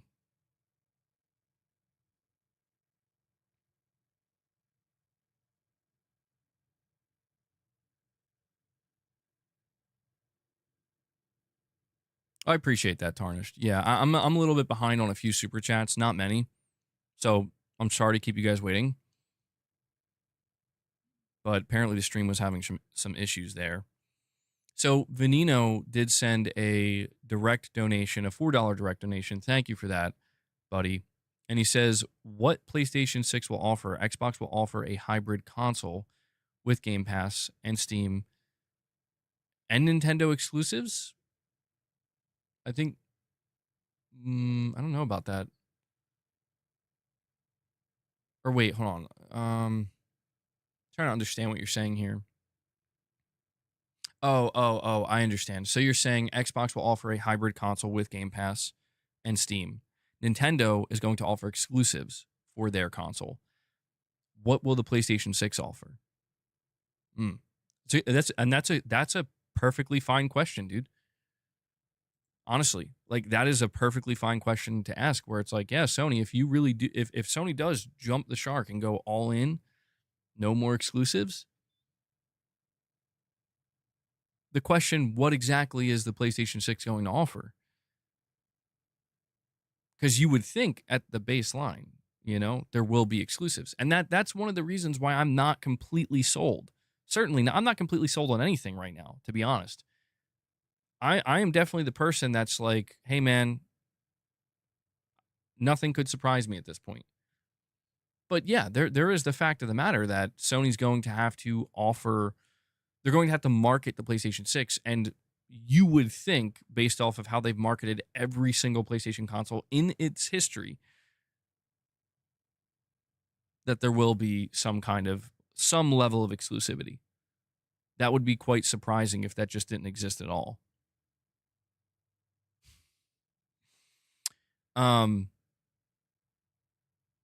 Perfect Image, a member for 20 months, says, I'm sorry to bring this up, but Sony needs to divert to a different genre. So I think he meant to say like the 150 million users can play if GTA 6 will take over. Keep being MB Gangsta. Thank you for that, Perfect Image. Well, that's where I think the live service games will be interesting, Perfect Image, because if there's one thing that we can say about Sony's upcoming live service games is they are seemingly going to be very different from the usual from what you would normally get from PlayStation.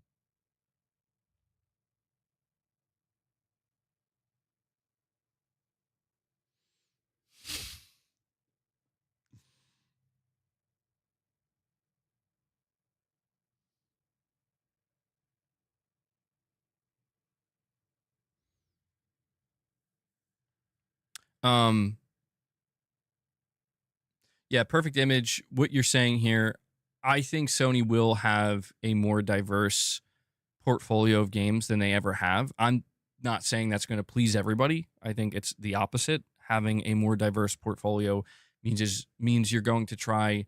What it means is you're going to try to please many different people, with different types of experiences.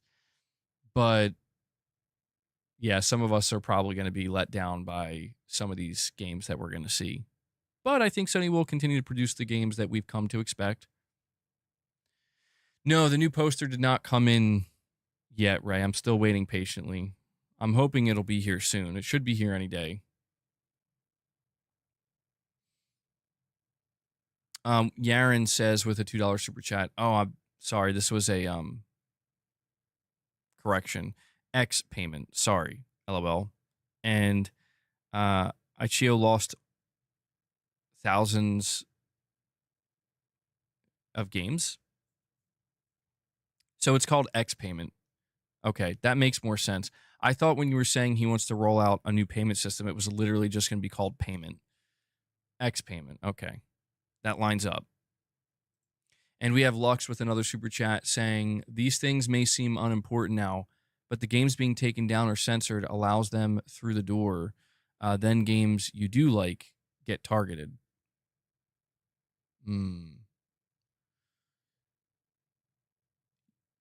Just a heads up. Yeah, I see you guys in the chat. Some of you are letting me know that there's a new Moore's Law is Dead video talking about the PlayStation 6 and the PlayStation Handheld.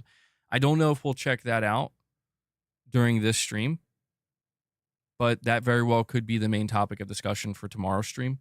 I want to make sure I get through the remainder of these topics, because if I just suddenly switch to something I wasn't planning, I'm going to have to change the entire thumbnail and topic. And honestly, that's something I probably want to talk about for an extended period of time. But thank you guys for letting me know, because, yeah, Moore's Law is Dead's been dropping a bunch of really interesting information about some of these next-gen APUs and whatnot. So I'll be sure to look into that. And, Lux, to what you were saying, yeah, there is always the concern that, you give them an inch, they'll take a mile, right? Once they realize that them wanting to censor anything, no matter what it is, if they can knock down one domino, yeah, they're probably, there's no doubt they're sitting there thinking, well, how many more can we knock down? So the idea of censorship, it is something that we should be somewhat concerned about. I don't know that I'm one of these people that, I mean, like what we're talking about here, some of these games, it is one of those things where it's like, well, these are not my type of games, so therefore it doesn't affect me, so I don't care. But sometimes it does become one of those situations, actually oftentimes, where it's like people really won't care until it affects them, until it's, oh, wait, this is something I care about now. And then suddenly you'll have their attention real quick. So I totally get where you're coming from, Lux. And yeah, I don't know. It seems like there's a lot going on with Steam right now and Valve. And okay, yeah, I think that does get us caught up. So thank you guys once again for all of the super chats and the membership gifts. We have a great community here. I really appreciate that support. But let's move on and talk about the God of War.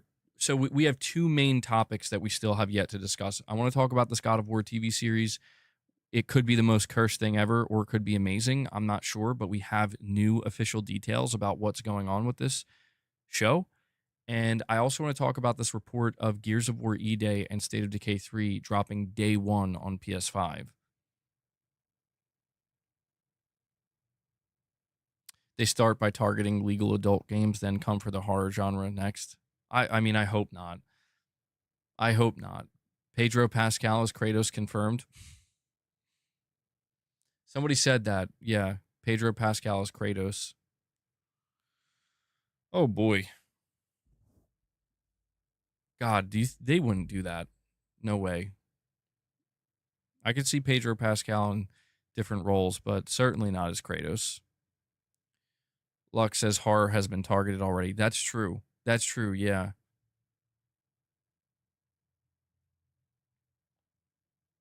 I'll just say this before we move on.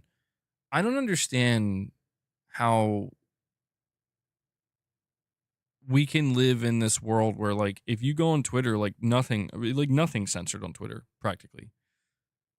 It's like totally uncensored to like a crazy degree, in my opinion, where it's like you'll see stuff that you otherwise would have been better off not seeing on Twitter. But then you get like a horror game where it's like, yeah, we're gonna censor this aspect of it. It's like, what? Like it's a work of fiction. It's a horror game. I don't know. Everybody feels differently about this stuff, but censorship can absolutely be a slippery slope. No doubt about that. I don't think the Ghost of Tsushima movie got canceled. No, I haven't heard anything on that. That would be crazy if they canceled the Ghost of Tsushima movie, because that was clearly going. I mean, that sounds like something that's going to be awesome.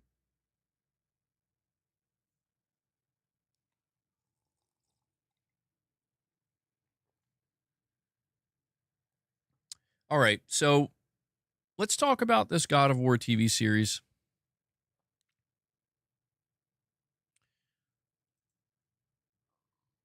So there were a few things that came out. There was a Collider article as well as an IGN video, but I'll give you the bullet point summary. So, God of War TV show details. Season 1 will be 10 episodes, and 2 seasons have already been greenlit. Now, that's kind of a big deal because it means that they have a lot of confidence. I think this is supposed to be for Amazon. So Amazon is the one who I think scored the God of War TV series. They're feeling so confident in this that they've already greenlit two seasons. Jason Momoa. Oh, I could see that. Actually, yeah. Michael, I could see Jason Momoa playing Kratos. I don't know that he would be the best choice, but he has the star power. He has the frame, he's tall and buff. He can grow a beard. Yeah, I don't know. That's a realistic casting choice that I could see them going with. But he's never shaved his head before. Oh yeah, he always has the long hair. They're gonna have to CGI. They're gonna have to CGI his bald head. Luke Stevens yesterday did an AI of Nicolas Cage as Kratos. Oh boy. I don't want to see it because I'm afraid it's going to be the greatest thing I ever see. And I'll only ever see Nick Cage as Kratos. Josh Brolin would be a fantastic Kratos, except for the fact that, well, actually, no, yeah, he could be really good as Kratos. Older Kratos. Because that's the next part of this, by the way. There's going to be 10 episodes for season 1. 2 seasons are greenlit. The scripts are still being written, and it will adapt the Norse-era games and focus on Kratos and Atreus. The show's tone will emulate the tone of the game, and game director Cory Barlog will be actively involved. Filming begins in 2026 at the earliest. So they are adapting the Norse saga here. And Josh Brolin, actually, yeah, he might be the best choice. He's got that tone, man. He has that Kratos tone. And he's older. So he could play an older Kratos, but yeah, I mean, one of the issues, I don't know if it's an issue, but it is something that will be important is the physique. I mean, I guess this is something they could CGI, but I don't know, man. Kratos has Kratos has straight up a bodybuilder physique.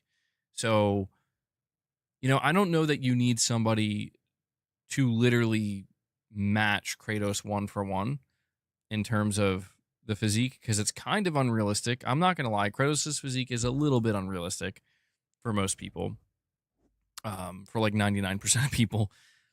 We know that a lot of actors will juice up, when need be to.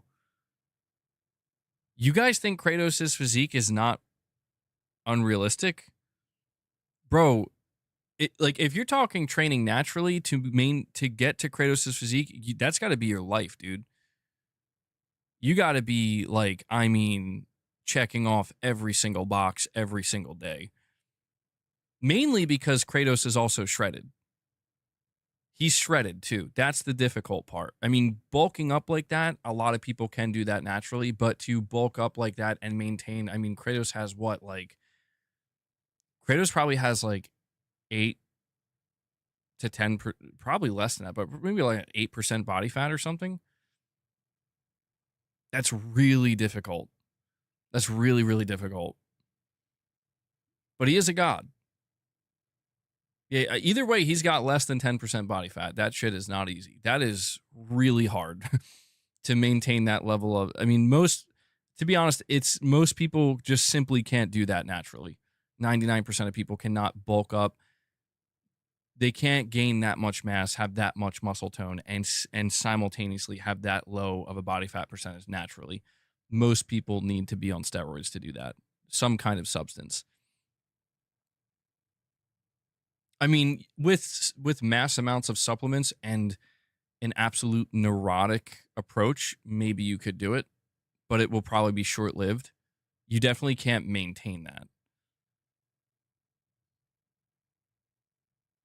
I don't say definitely, but because there's a lot of different body types out there. Genetics are interesting, but what I'm trying to say is, if you were to get somebody like Josh Brolin to play Kratos, I don't think Josh Brolin, especially because he's older, I don't think he would be able to build up his physique.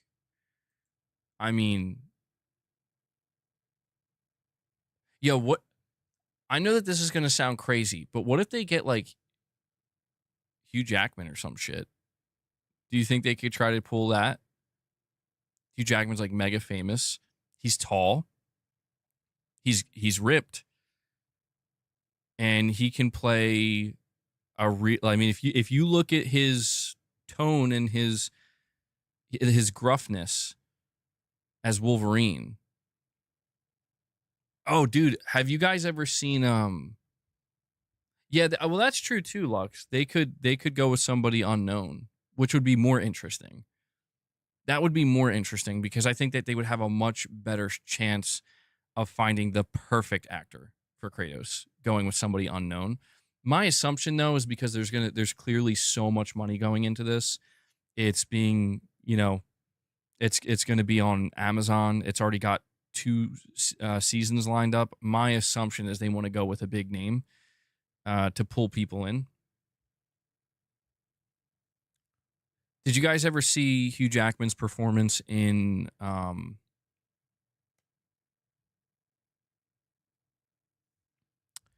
my god.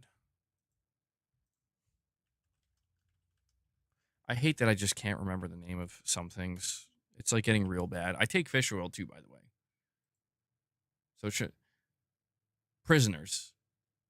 I kept thinking of the word strangers for some reason. I'm I know it's not Strangers. That's not the name of the movie. The movie Prisoners. It was a 2013 film starring Hugh Jackman and Jake Gyllenhaal. That might be the best performance of, perhaps the best performance of Hugh Jackman's career. And honestly, that performance, he should have been Joel. But if you see him in certain scenes where he gets angry and serious, he's playing a father in that role. I don't know, man. He's got that energy. Amazing movie. Highly recommend Prisoners if you haven't seen it. That's an incredible movie. That's one of the best movies I've seen. You thought of Joel with that performance? Exactly. He looked like Joel too in that. But yeah, Kratos is he's got to be bald. He's got to have the beard is not a problem. They can always do a fake beard if they have to. But he's got to be bald and he's got to be buff and tall. Maybe if they're not tall, they can kind of do camera work and stuff to mess with that. But no, I couldn't play Kratos. I'm too out of shape. I would have to cut a lot of body fat. I would have to bulk up a lot more, and I would need. I don't even know if I could grow a beard like Kratos, bro. I'm not Kratos material. I'm like Timu Kratos. Maybe Timu Kratos I could pull off. Who will be Thor? Oh, that's another good question. Thor, yeah, you're right. Well, I guess first it would be Baldur, right? Tom Hardy. Tom Hardy's a good actor. I could see Tom Hardy as Baldur, dude. Yeah? Tom Hardy is Baldur, maybe? Chris Hemsworth. They straight up bring Chris Hemsworth in to play God of War's Thor. The same actor for Baldur in the game. I mean, I would agree with that. Yeah. I don't know that they'll do that, though. That would be great. Oh, man. Oh, they're definitely going to get Tom Holland as Atreus, aren't they? I'm so nervous about the casting, dude. After season 2 of The Last of Us HBO, I am very nervous. I'll be honest, the casting for some of Sony's stuff has been a bit cursed. Like Mark Wahlberg as Sully, like, what the fuck? What are you doing? And then you got, again, Last of Us Part 2 or Season 2. It's more than obvious. No offense to anybody who enjoyed her performance, but Bella Ramsey is not older, more mature, more vicious. She is not older Ellie material. I think Bella Ramsey did a great job as younger Ellie, as teenage Ellie. Like 13 or 14-year-old Ellie, but in terms of her playing like an older adult version of Ellie, absolutely not. Absolutely not. And it makes me nervous, man. Like, it does make me nervous that, like, man, they can really, when it comes to God of War as a TV series, this is one that could go really badly. Like, really, really, really badly if they don't get the casting perfect. I will be honest, this is a TV series that I do think the casting of Kratos and Atreus has to be perfect. It has to be perfect. You have to, like, as soon as you see whoever they cast as Kratos and Atreus, you have to immediately say, I see it. That's it. Perfect. If it doesn't evoke that, I think it's going to be goofy. I think it's going to be silly. And I think people are going to be like, oh, man. Like, you can't have a skinny Kratos. You can't have, you can't see the problem with casting an actor. Like, people have made the joke, like, The Rock as Kratos, and it's like, oh my God. Don't listen, The Rock, physically, probably the best candidate for Kratos. Like, physically. He is jacked. Like, he's on the juice. And, I mean, maybe we could see some weirdness go on. Kind of like with Twisted Metal, where they're going to use The Rock's body, but somebody else's head and face. You think The Rock would be dope? Oh, yeah, the Jack Reacher guy, Alan Richson, is that his name? I know who you're talking about. People are saying he should play Batman. Yeah, he could. I don't know. I don't know if he has the gruffness, though. Does he? I haven't watched Jack Reacher. I've seen advertisements for it, and I've seen this guy. He's definitely jacked. He's huge. I think he's tall, and he's ripped. but he can't act. Oh, well, I mean, that's what Lux is saying. I don't know. I mean, look, I would say that the acting is going, like, you know, the accurate portrayal of Kratos is going to ultimately be more important than the look of Kratos. But I do think Kratos, you know, Kratos is the full package, man. It's very much the physical appearance of Kratos matters almost as much as, you know, who he is as a character. At least that's my opinion. You know, that's my opinion. John Travolta, that would be cursed. No offense to John Travolta, but no way, man. And he is bald now, though. That would be the craziest Kratos, dude. A John Travolta Kratos, a bald John Travolta Kratos, dude. Dave Bautista. I think Dave Bautista could probably, acting wise, he could probably channel Kratos, but I think he's off the juice now. I think he's kind of skinny now, which is probably for the best, because he was on the juice for many years. How old is people keep mentioning Josh Brolin? How old is Josh Brolin?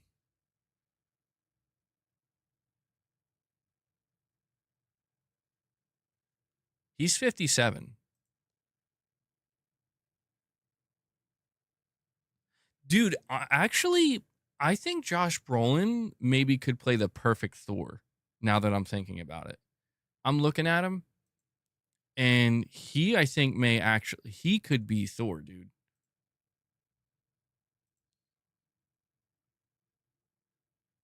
Bro straight up looks like he should be Thor, practically. Josh Brolin's a really good actor. He's a real dude. One of my favorite roles, or one of his best roles, is No Country for Old Men. That movie, and that book, but that movie, oh my god, one of the best. One of the best. Maybe if he stands on a box. He didn't actually voice Thor in God of War Ragnarok. It sounded like he did, though. I forget the name of the actor. Hurst. Ryan Hurst. There we go. Yeah, it was another actor he sounds just like Josh Brolin. They sound very similar. Sicario. I haven't gotten around to watching that. I heard it's really good. I want to see that. I've seen clips of Sicario, and that movie looks crazy.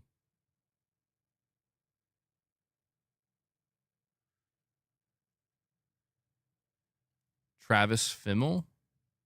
Who's that?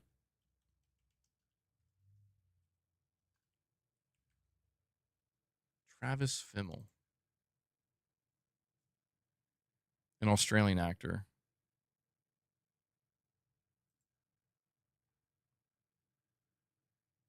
Oh, okay. Yeah, I recognize this guy. You think he should play Thor, maybe? Or are you thinking he should play Kratos? Because there's a couple images of him here where he's bald and has a beard.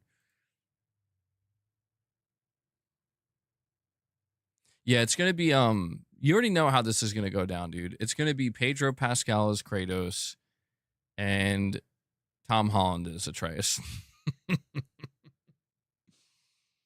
Oh, I didn't know that, Lux. Sicario is the same director as Prisoners. Okay, I need to see these movies.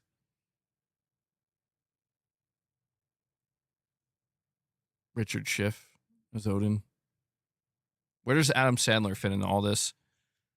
Adam Sandler is going to be not Brock, Sindri.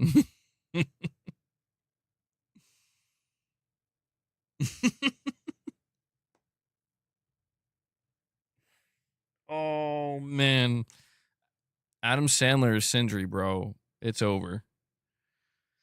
Holy shit, that's cursed. I swear to God, if Jack Black shows up in this show,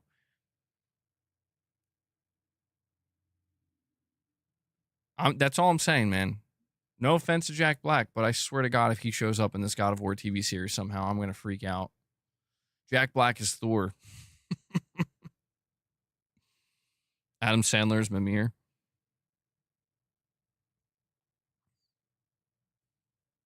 Dude, for Mimir, yeah, they should just make Mimir CGI and just use the actor who voices Mimir. That's what they should do. Brock Lesnar's Kratos. I mean, I hope at the end of the day, man, I hope that they do the series justice. The good thing is, apparently, it has a good writer attached to it. So Ronald D. Moore, he's very well known apparently, and very well respected, and people have a lot of respect for him. And it seems like a lot of people trust that he's going to do this show justice. And there's also the fact that Cory Barlog will be involved as well.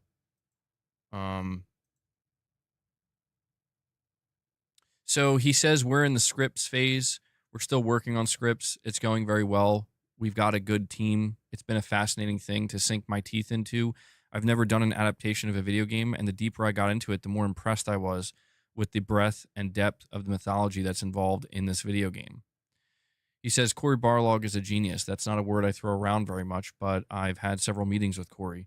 And you ask Cory, well, tell me about the backstory of this or how this works, and he just can talk because he holds it all in his head. And I usually pride myself about, as a showrunner, I can hold the season in my head. I know what the 10 episodes are, and I can tell you about them. Cory can tell you the whole thing in every possible way, all the mythology, how it connects one to the other, what the puzzles were, why they did this, and what the artifact did. It's really impressive. I mean, it's like a gigantic novel, even bigger than the Outlander novels, which is a lot to digest. So, I mean, this is some high praise, bro. This is some high praise for Cory Barlog coming from Ronald D. Moore. And he says this world and the universe are really rich and it's interesting and it's really been fun to adapt. It's an adaptation, so it's an adaptation slash interpretation as you go into live action. And it's been really fun to sort of go, wow, there's a lot here we can play with. Okay, we want to keep the story. We want to keep these the characters and the spirit of it. There's all this stuff that you can keep turning to for inspiration. It's really been interesting. He says, I personally never try to get too far ahead of myself, whether it's Galactica or Outlander on this. I just try to say, our job for now is to get from here to here. Let's just get from here to here, and let's not worry too much about the next season or the next 3 seasons, what they're going to be. So we don't really talk about that, really honestly, at all at this point, which I guess he's referring to if they're going to go beyond season 2. And so, yeah, those are just some quotes from Ronald D. Moore, again, the showrunner for this God of War TV series. With Amazon involved, it'll be amazing to watch visually. Yeah, I do think this is going to be a very expensive show. I think it's going to be very expensive, and I just don't want it to be cursed, man. Interpretation means it won't be a beefy Kratos, probably be more grounded. I mean, I'm trying to keep an open mind that, yeah, they probably, well, not probably, they are going to make changes. I just hope that if they can just maintain the essence, and again, not to keep throwing it under the bus, but the big problem with season 2 for The Last of Us was like, the longer the show went on and the more we saw of Bella Ramsey and the fact that it was just like she was miscast and she could not act the part. She was not properly conveying an older Ellie. And to me, it basically kind of ruined the season mostly, where there were some cool parts in season 2, certainly, but it kind of ruined it to where it's just like, Jesus, man, like, this is hard to watch. And I just really hope that I don't want to see that. Like, listen, man, I can live with The Last of Us season 2, HBO, for me, just not being good. Because you guys already know how I feel about The Last of Us Part 2. God of War 2018 and God of War Ragnarok are some of my all-time favorite games, man. Like, especially 2018. that game really means a lot to me. And so I don't want to see them blow it up. I don't want to see them just wreck it and make it a laughing stock or something. And I'm trying to keep an open mind. I'm trying to have some level of faith. It sounds like they have a good writing team. Corey's directly involved. But if there's one thing that The Last of Us HBO has proven to me is that they can and will miscast, some of these characters. And I just hope that doesn't happen here. I hope they nail it. I'm rooting for it. I want it to be next level.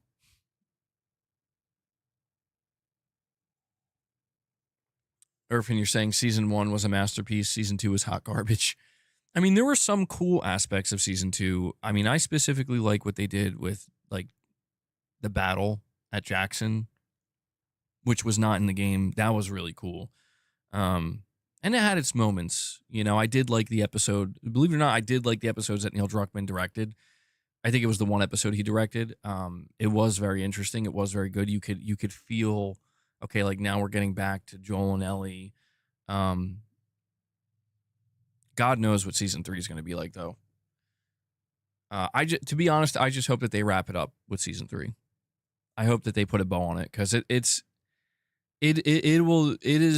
incredible to me that you look at season 1. Season 1 covered the entirety of The Last of Us Part 1, and it was perfect. I mean, maybe people don't like the way they changed episode 3, where it was, a big gay romp with Bill, and that's fine. You want to make it a big gay romp, go right ahead. But the season as a whole was awesome. And I mean, I didn't think that episode was bad either. I'm like, they changed some things, but it just goes to show, like, not season 1, but The Last of Us Part 1, the story is so good that you would have to go out of your way to make it bad. And even with the things that they changed, it was still a masterpiece. People still loved it. And that the way that they had the ending with Joel, Pedro Pascal, he's hearing the ringing in his head and he's going on a killing spree. I mean, it was so perfectly executed. And then, yeah, you get season 2 rolling around and based on part 2, and it's like, what's this show about again? Anyway. Yeah. The one thing I will say about God of War 2018 and Ragnarok is they flow really seamlessly into one another. They don't really make it clear if, like, my assumption is that when they say God of War is going to be 2 seasons, if they say it's going to be 2 seasons, my assumption is that's okay. The first 2 seasons are God of War 2018. And then if they do 2 more, that'll be God of War Ragnarok. Or maybe they'll go with 5. Or maybe I think God of War Ragnarok is longer than God of War 2018. So they might have to do 2 seasons for God of War 2018, 3 for Ragnarok, potentially, if it's going well. How do you play anything after completing a banger like Death Stranding 2? I don't even have the drive to play anything else now since I just completed that. I mean, I know the feeling. It's a good feeling. It's a good and bad feeling.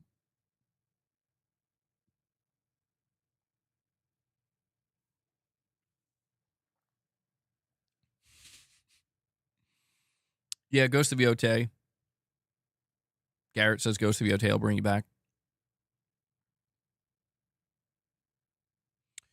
Leo, you think it would be stupid not to offer exclusives, even platform exclusives?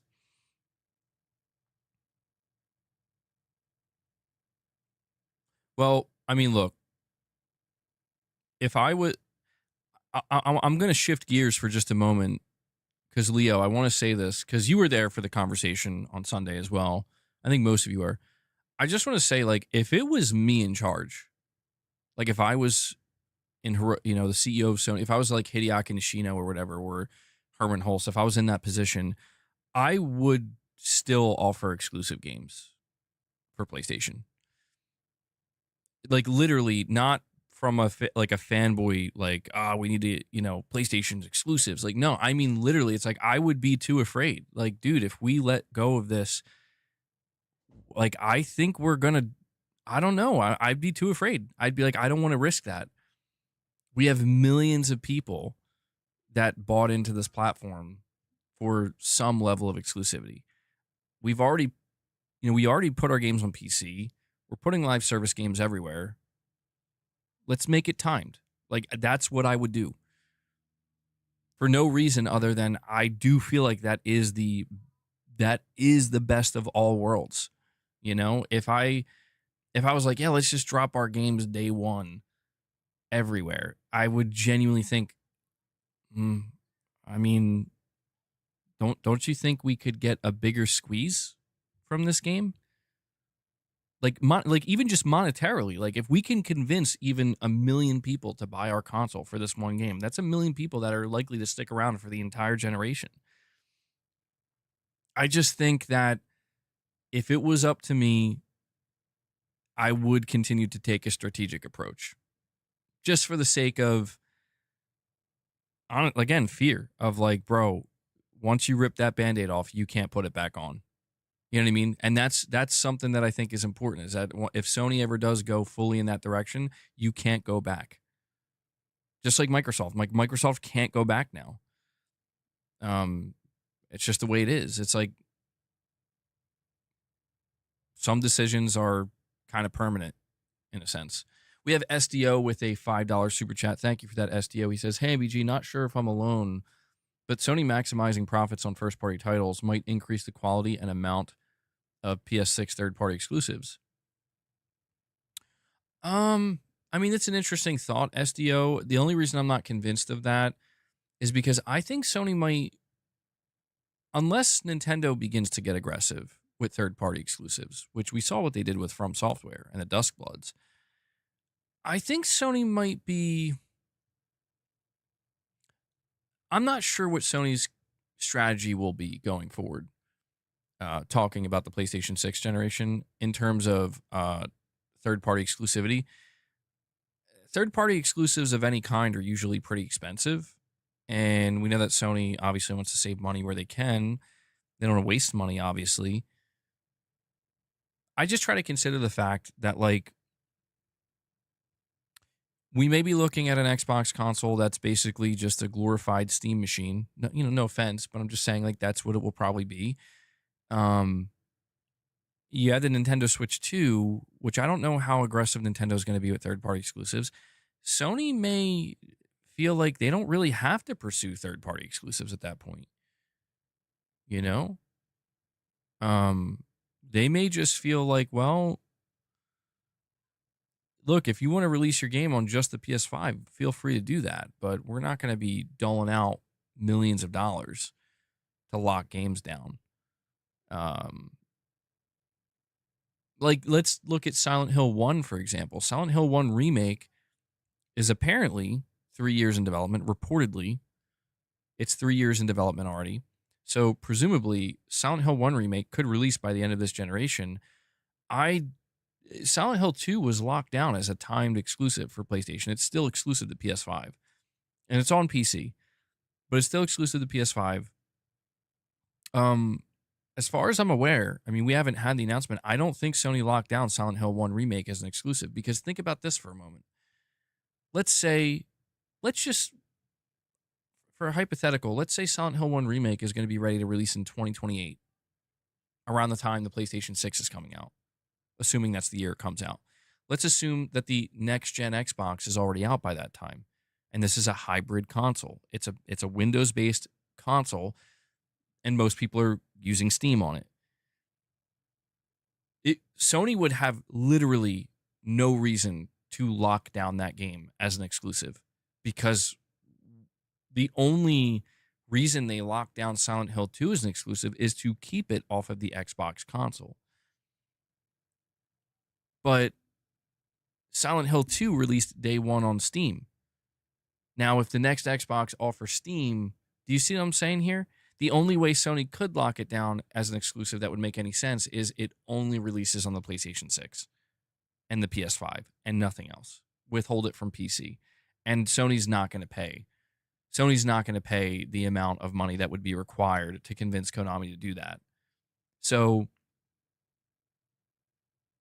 I think we might see more stuff like you're saying, like Phantom Blade Zero, where Phantom Blade Zero is not it's not a traditional third-party exclusive.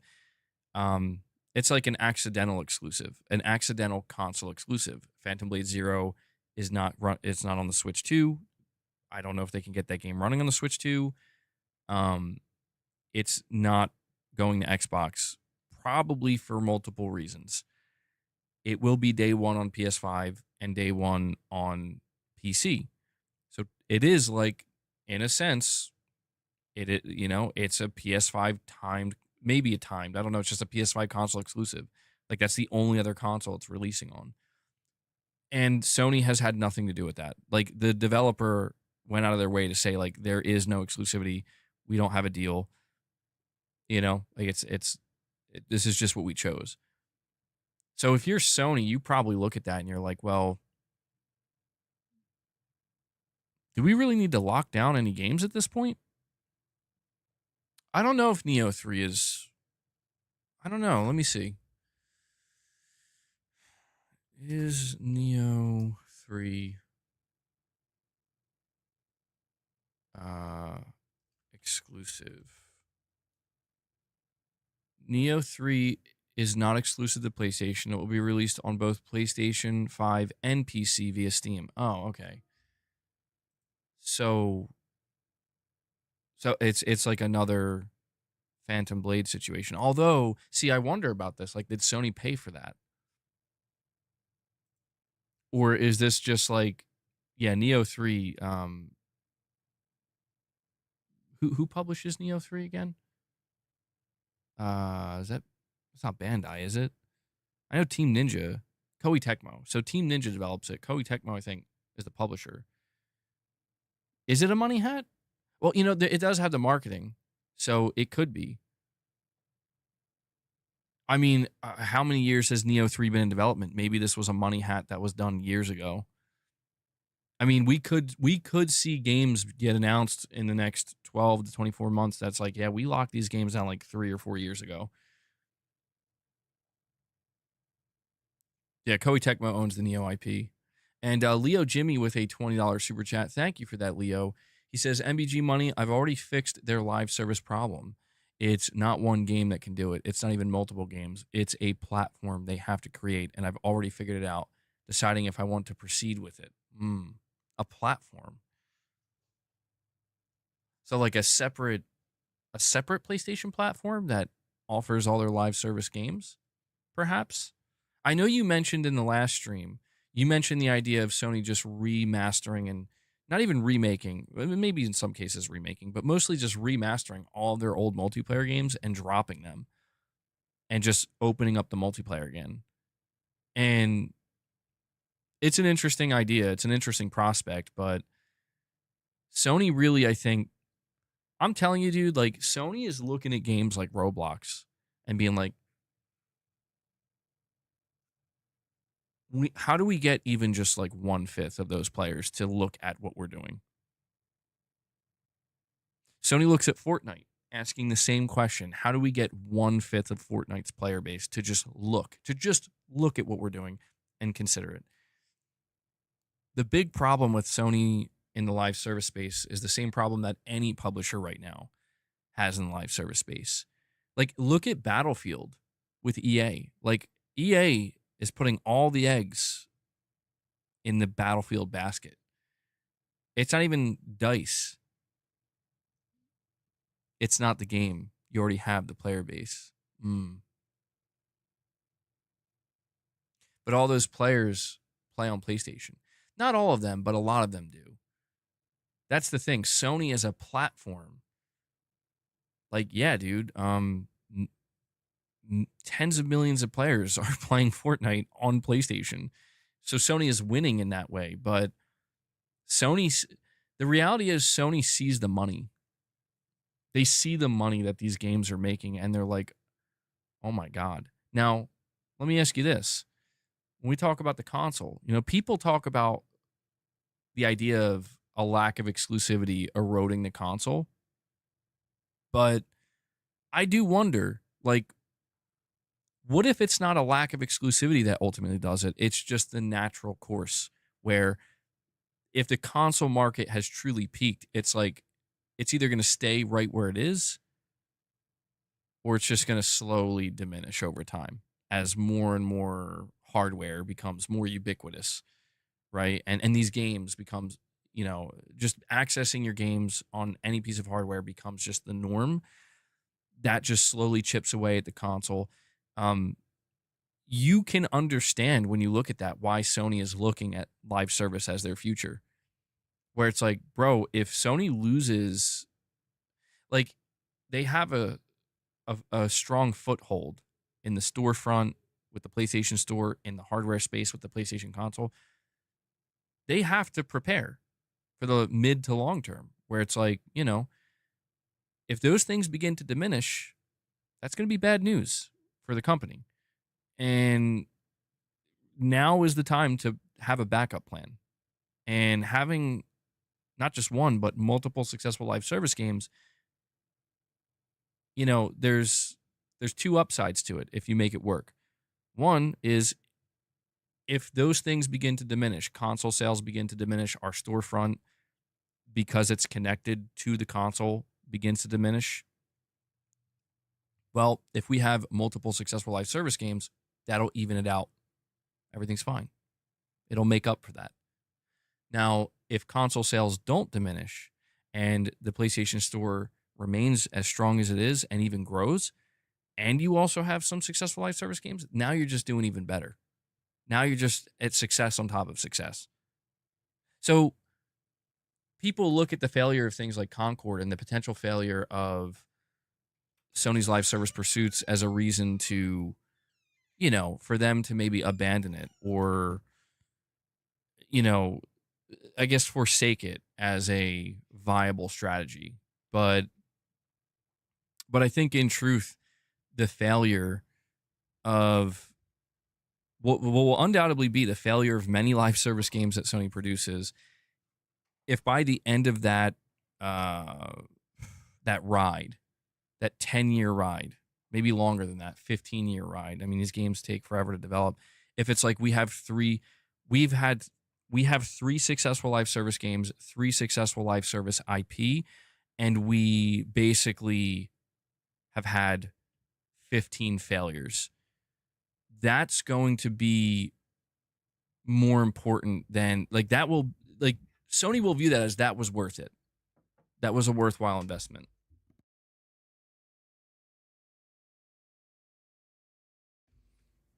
And I know that a lot of people understand this, but there's no denying that it's like they say, you gotta crack some eggs, you gotta break some eggs to make an omelet, right? And I think Sony's just putting that into practice right now with live service, for better or for worse. I'm still nervous about Sony's live service. I do think Sony is doing a smart thing, truthfully, by putting Helldivers on Xbox. I think it's questionable because it's like, well, why would Sony want to help Xbox? I think people need to try to understand that this is less about helping Xbox and more about Sony helping themselves. I think that's an important viewpoint to have specifically with Helldivers, where it's like, listen, Helldivers is critical to Sony right now. It is like Helldivers might literally be the most important thing to PlayStation as a whole. I need people to understand that. This is the first and possibly only major success story live service wise for Sony.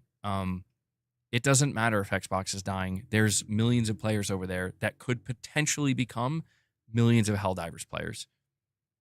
And in turn, millions of MAUs. Will the game sell less than 1 million copies? That would suck. Truly, like that would suck for Sony. That would suck for Xbox. That would suck for everybody involved. That would suck for Arrowhead. But if they can get 2 million sales, you better believe Sony's going to take that, and Sony's going to turn to their investors and say, because if you watch the last business segment meeting, Sony said Helldivers 2 had 3.6 million MAUs, monthly active users, 3.6 million. If they can increase that by 1.5 million, they're going to be able to say, we're pretty much at 5 million MAUs now. Even if they can increase it by 1 million, we were at 3.6, now we have 4.6. I think Sony is really trying to prop up Helldivers for the investors and be like, see, we're doing it. We're successful. Concord was a necessary sacrifice, a necessary mistake. Lux with a super chat. Thank you, buddy. Saying scary if Sony gets success with a Roblox/Fortnite level game. They will hard turn into making that the number one priority. Look at what happened to Epic or Activision. You're absolutely correct. That might be my greatest fear. I fear that 100 times more than I fear exclusivity dying, because that is the nightmare scenario. So look at Team LFG. Team LFG is essentially a team at Bungie that was incubating a live service product known as Project Gummy Bears. And Sony did make it clear that this game is geared towards a younger audience. It's going to be very different from what we would normally expect from PlayStation Studios.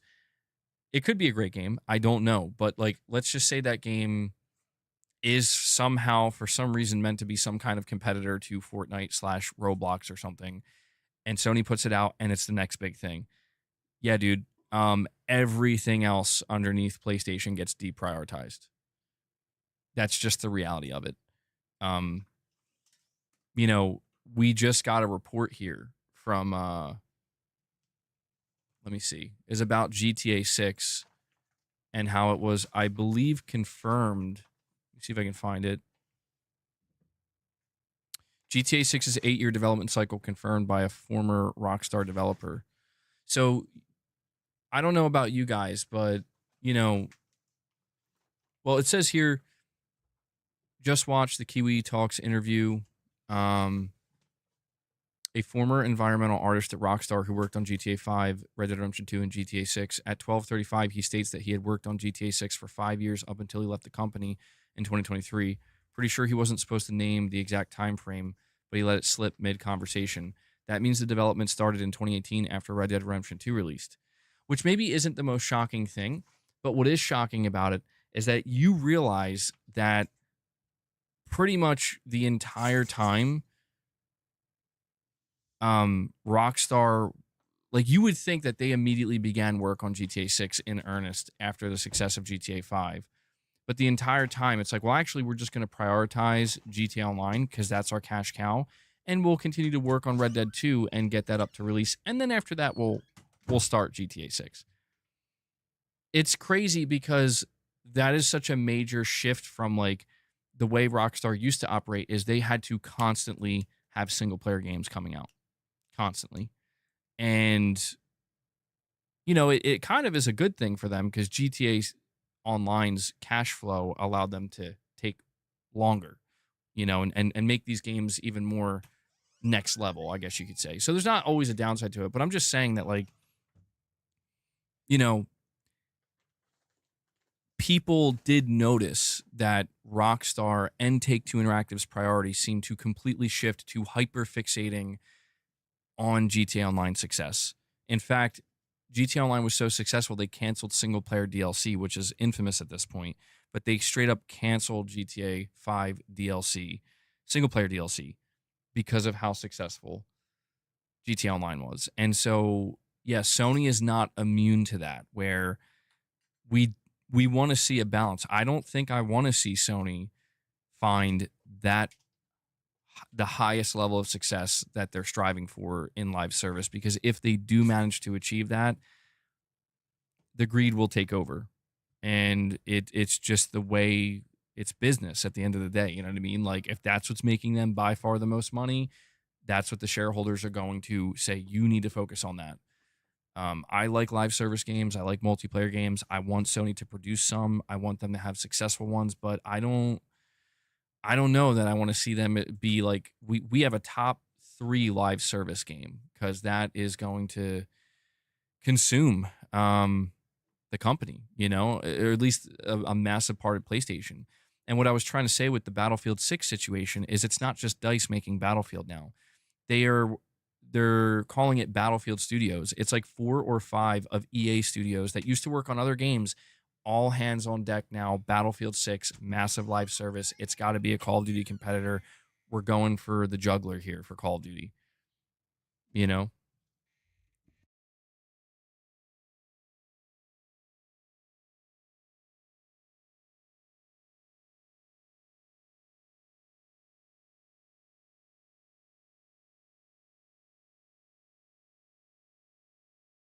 All right. I'm more.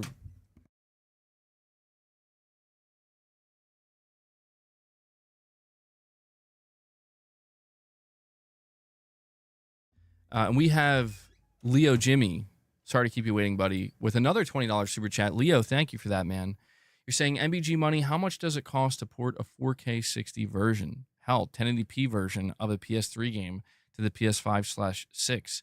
It won't be 200 million, about 40 to 50 million per game. I should probably be less than that, truthfully. I could imagine. You're saying go backwards to fund new and future IP. They already have what they need. I mean, that's an interesting prospect, Leo, because you're basically saying Sony should place their bets on their past IP, on their past multiplayer experiences, and as a way to also signal that this is what we're going to carry into the future by making newer versions of these games. We did talk about at the beginning of the stream, Leo, how it was revealed that the Horizon franchise has sold 38 million copies so far. And I went to go check how many lifetime units the Killzone franchise sold, and it seems to be less than 10 million. I found that to be quite shocking because it's like you can, like, if you're a business executive, like, let's just say, Leo, you're the new Herman Hulst. We got Leo Jimmy. He's the head of PlayStation Studio Business Group. And you have your lackeys, your PlayStation Studios employees, and you're like, I need all the data. Show me all the data for Horizon and all the analytics for Horizon and all the data and all the analytics for Killzone. And you're looking at these things side by side. And it says the lifetime sales of Killzone, 9.6 million units. I think that may be on the higher end too, by the way. Lifetime sales of Killzone, 9.6 million units. That's across 5, 6 perhaps Killzone games. The lifetime sales of Horizon between 2 main games, complete edition, a remaster, and a Lego game.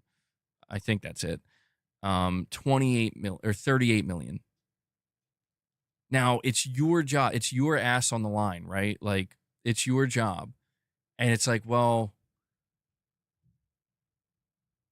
what do we want to do here? Should we got to make a live service game of some kind? Do we go with a live service Killzone, or do we place the bet on a live service Killzone or a live service Horizon? I think we all know what that person in that position is going to choose, logically speaking. You're saying not thinking just one game. Think of all the games as a collective. I mean, I don't disagree with that. I do think Sony should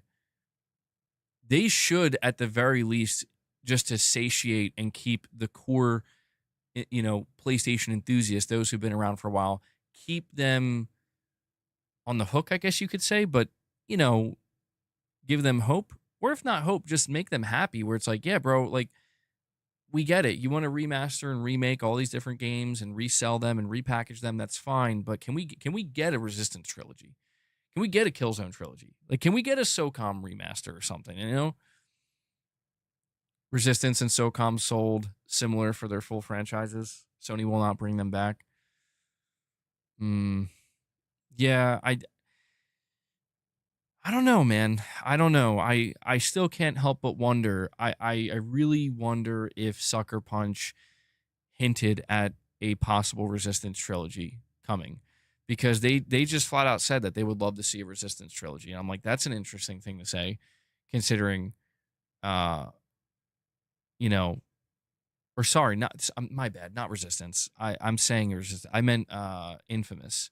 Now, granted, Infamous is different. It's not a multiplayer game. And Infamous, I think, was considered successful for Sony.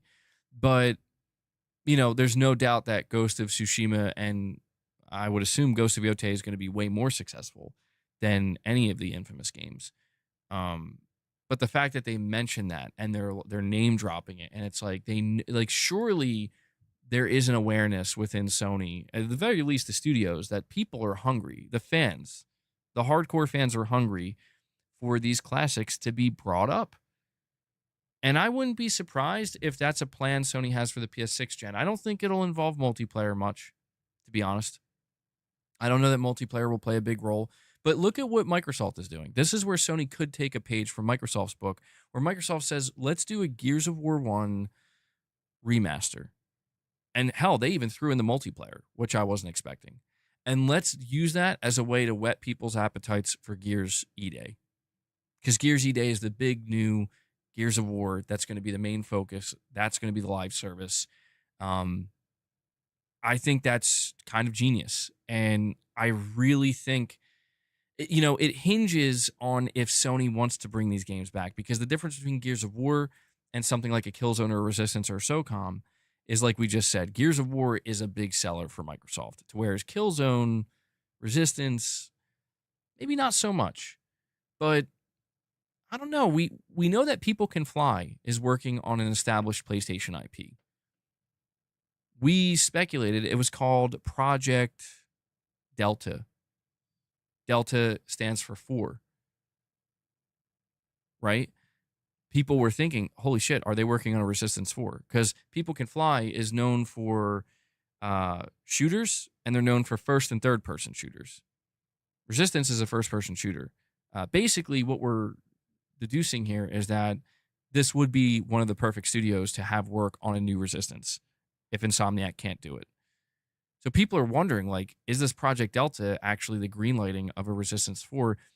Could Sony perhaps at some point say, here's a Resistance trilogy to whet your appetite for the upcoming Resistance 4 that is being worked on by People Can Fly? This, to me, is a viable, worthwhile strategy where it's like you're saying, Leo, it shouldn't take that much to remaster the Resistance games. I mean, hell, if you can get Nixxes to pump out a Helldivers Xbox version while also working on 2 PC versions of other single-player games, I think that they could make room for a little bit to do a Resistance trilogy. Announce Resistance 4. Announce that it's another studio doing it, but it's a studio that has some talent. People Can Fly is talented. They produce good games. They even worked on a Gears of War. And then after that, announce the Resistance trilogy and make that your play. You think about that. You're not really using up many first-party internal resources. You're giving it to teams like Nixxes. They're doing port work. That's exactly what they should be doing. You're not forcing Insomniac to stop working on Venom, to stop working on Spider-Man 3, to stop working on Wolverine to make a Resistance. You're giving a property, like, if Resistance falls in the hands of People Can Fly, that's perfect. See if they can do it. Maybe they can.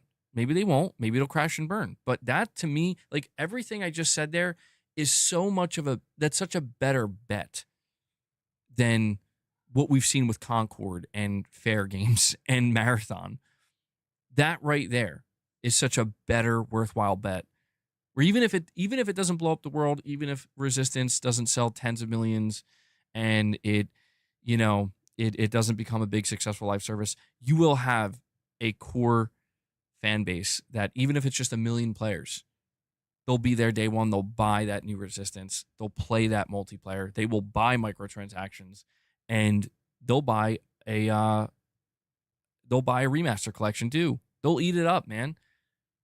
And I understand that maybe is antithetical to, well, we're trying to appeal to a newer audience, but like sometimes you got to balance it out. You tried to appeal to the newer audience with Concord. You got a new audience with Helldivers. Give the old heads here. Give the PS3 player base something, right? Hold on, I got to let lay out.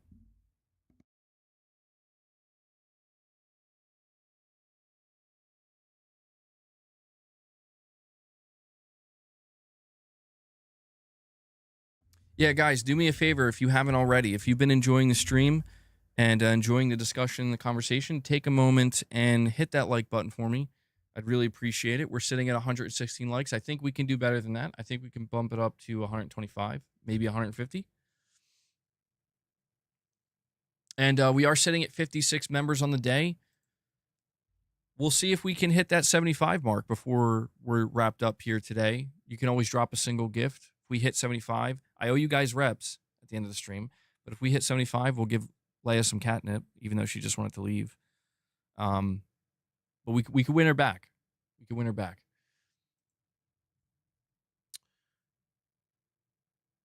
Sony doesn't want 1 million. They want 10 million. Yeah, that's true. But I think that they may have to just settle in some cases, you know? If they can make the numbers work, get a little bit of, squeeze a little bit of profit here, a little bit of profit there. I'm telling you, I'm telling you, Sony's not stupid. They're choosing not to remaster these games. Because if the well runs dry, which it may have for now, in these PC ports, they may have to take a break from the PC ports, dip into your back catalog. You know? Make that something you come out swinging with the PS3, the PS6, and then go back to the PC ports in the second half. Am I excited for Battlefield 6? I am. I think Battlefield 6 looks like it has a ton of potential. I'm just really curious to see how big of a splash they can make because people are paying attention. People are noticing. I hope they don't screw it up, man. I think this is the last chance for a very, very long time where this is the moment for an actual Call of Duty competitor to rise up if they can do it just right. And it's only fitting that the director of this game, Battlefield 6, is the person who directed Call of Duty 4 Modern Warfare in 2007, which is what blew Call of Duty up and brought it to the mainstream. So I'm very curious. That's what Microsoft did with Sea of Thieves, Grounded and others. They have 1 million players here, 2 million players there. Yeah, I think Sony should consider that. They really should. Maybe they feel as though they don't have the resources, but that's where it's like maybe you do need to recruit other studios.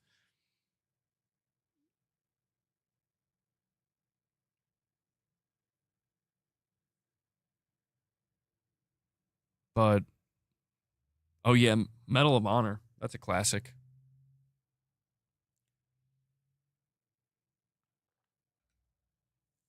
Well, that was a bit of a side topic.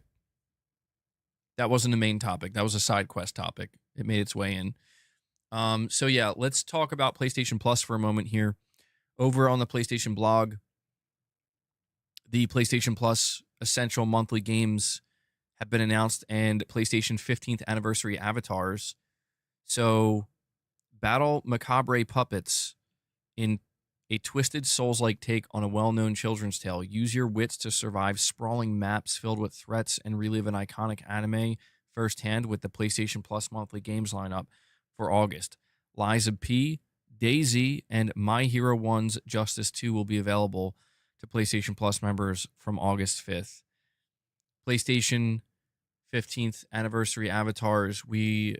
As we announced a couple of weeks ago, the PlayStation Plus 15th anniversary celebrations are still going strong, and we're excited to reveal a few more surprises. Starting on August 5th, PlayStation Plus members can claim a special set of 15th anniversary avatars featuring fan favorite titles like Cyberpunk 2077, Hogwarts Legacy, Diablo 4, God of War Ragnarok, and Twisted Metal, all available at no additional cost. And let me see if I can bring these. Oh, they actually don't have any pictures. So they're not even showing what these new avatars look like. But that's cool.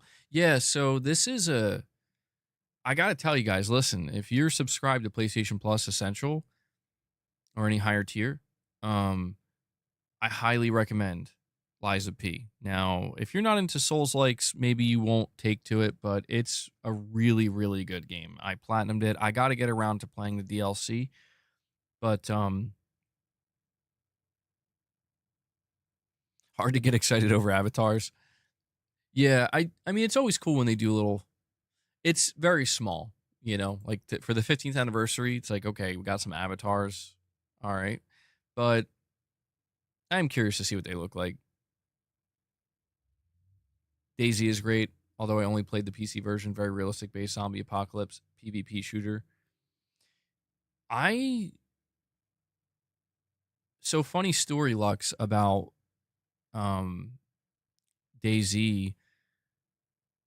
Two funny stories, actually. DayZ is such a funny game to me. I'll give you two quick stories before we move on to the final topic. Um, if it wasn't for DayZ, I wouldn't be here talking to you guys right now. No joke.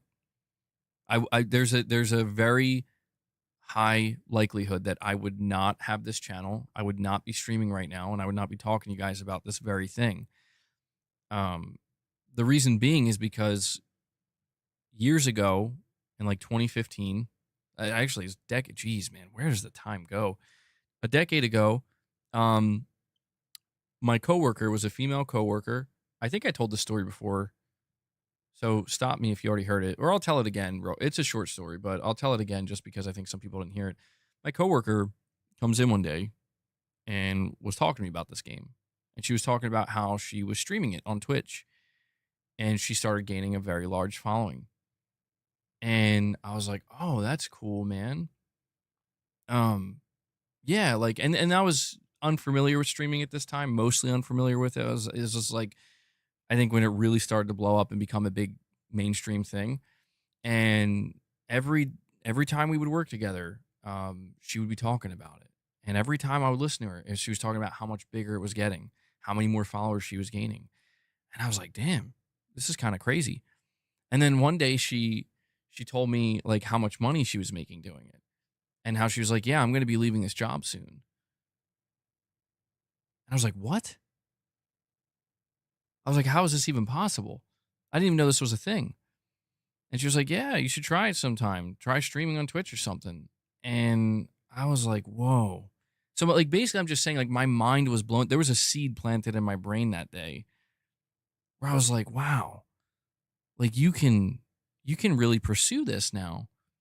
Talk now. Granted, she was she was playing DayZ. That was like her game that blew her up.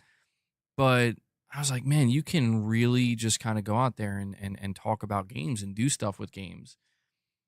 And that's crazy that DayZ YouTubers still get crazy views. No, I don't think so. 0 point. I would hope not. No, she was. I don't know where this person is now, but she was a nice person, and I don't think she ever turned. No, I don't even remember the name of her channel, to be honest. But I just remember that that's what she did. She played DayZ, and like that was it. It was like I think she did like that role playing stuff with DayZ. No, I don't think so. I don't think she ever streamed in a hot tub. I mean, who knows? Who knows? I don't know what could have happened. It's been 10 years, bro. So who the hell knows, right? But all I know is that that was a moment that set the wheels in motion where it was actually the next year. That's when I decided to make a YouTube channel where I was like, screw it. And it was because of that. It was because like I was like, I would watch YouTubers and I would watch people streaming and I'm like, yeah, I don't know. I don't think I could ever do that. I mean, how would I'm not that lucky, But then when it was that anecdotal experience of like, I know somebody, like this person that I'm just working with, just one day made a Twitch channel and just blew up and was like, yeah, I'm out of here. Peace. I'm like, yo, I should try my hand at this because I have a lot to say about video games. Clearly, I mean, clearly I have a lot to say. And I just think that's a bit of a funny story with DayZ where, yeah, DayZ in a sense, is responsible for me even starting this channel. The second funny story, this one's even shorter, is I actually own DayZ, I think on PlayStation, and I played it approximately 2 times. And the reason being, and seeing DayZ there as a PlayStation Plus game brought back the memory. My late cousin, he one day picked up DayZ and he was like talking to me. He's like, dude, you got to play this. It's like, this game's amazing. DayZ is incredible. You're going to love it. Like, we're going to survive together. We're going to roll out there. And he was like really selling me on it. And I'm like, I don't know, man. I've seen DayZ gameplay and it didn't do anything for me. I'm like, I didn't like what I saw of it. And I just had this feeling like, I don't think I'm going to enjoy this game, dude. He's like, no, trust me. Like, he's like, I'm telling you, just pick it up. It's on sale in the store right now. And this, I think, I was like, all right, man, I'll whatever. And so I did it. I bought the game digitally, and within 15 minutes of playing it, I'm like, bro, this sucks. I'm like, this sucks. I spent, now granted, I know it's like a sim game, and there's like different ways to play it, but I was like, all I'm doing is running. I'm just running. I'm not doing, and then I'm dying, and then I'm coming back, and then I'm running more, and then I'm dying again. And I tried to play with him like 2 or 3 times, and it was reduced to just dribble for me. And I was like, bro, I'm not taking your recommendation again, man. This sucks, and I'm out. And no offense to DayZ, it clearly has a player base. It clearly is doing things right, but that's another just funny story I have with DayZ, where my cousin he did convince me, and I should have went with my gut. I knew. I was like, yeah, I'm like, this is trash, man. I don't know what the hell this is. And I was trying to have fun by acting stupid in the game. And so that's what we started doing. We started acting stupid, doing dumb things. But even that got old. And I'm like, yeah, dude, I think at that time I was playing PUBG. I'm like, I'm going back to PUBG, bro. I'm good. PUBG was great. But funny story with DayZ there. But let's move on to the final topic of discussion over the course of this stream. And like I said, feel free to drop any support if you guys feel like you want to. Because I'm not sure how much long. I mean, we'll probably go for a little bit longer here, because I don't know how much I'm gonna have to say about this topic, but I do still want to talk about it. I meant to talk about this on Sunday's stream, but I never got around to it. So I have a report here from MP First. And hold on, I have to let one of the cats in.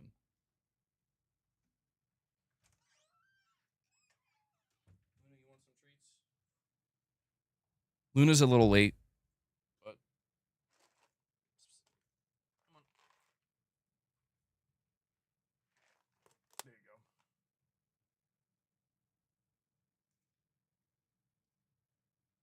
Oh, okay, all right. She just will not let me pet her when she's eating her treats. She's like, leave me alone. We have a report here from MP First, and it says, bring it up. Report: Gears of War Eday and State of Decay 3 are coming to PS5. So they say here, it's hardly groundbreaking news that more Xbox first-party titles are making their way to PlayStation 5, but it's always interesting to get confirmation of upcoming ports for the platform. Just 2 months ago, one of Xbox's most iconic franchises was finally confirmed to arrive on PlayStation for the first time with the reveal of Gears of War Reloaded, a new remaster of the original title built in Unreal Engine 5 set to launch on the Xbox Series, PC, and PS5 in August 2025. Given this, it's no longer a stretch to imagine that the franchise's next major installment, Gears of War Eday, will also debut on Sony's console. Thanks to some recent discoveries we've made, we can confirm that this is indeed the case. Furthermore, another significant Xbox launch is also scheduled to join PS5. So the information comes from the resume of a game designer currently working on Gears of War Eday, where PS5 is listed as one of the target platforms of the game. This is not the first time we've heard about the possibility of Gears of War Eday coming to PS5. Back in 2024, job listings from the Coalition for a senior online client engineer for the title sought candidates with experience on platforms like PlayStation Network. This mention in the resume, however, provides even more tangible proof.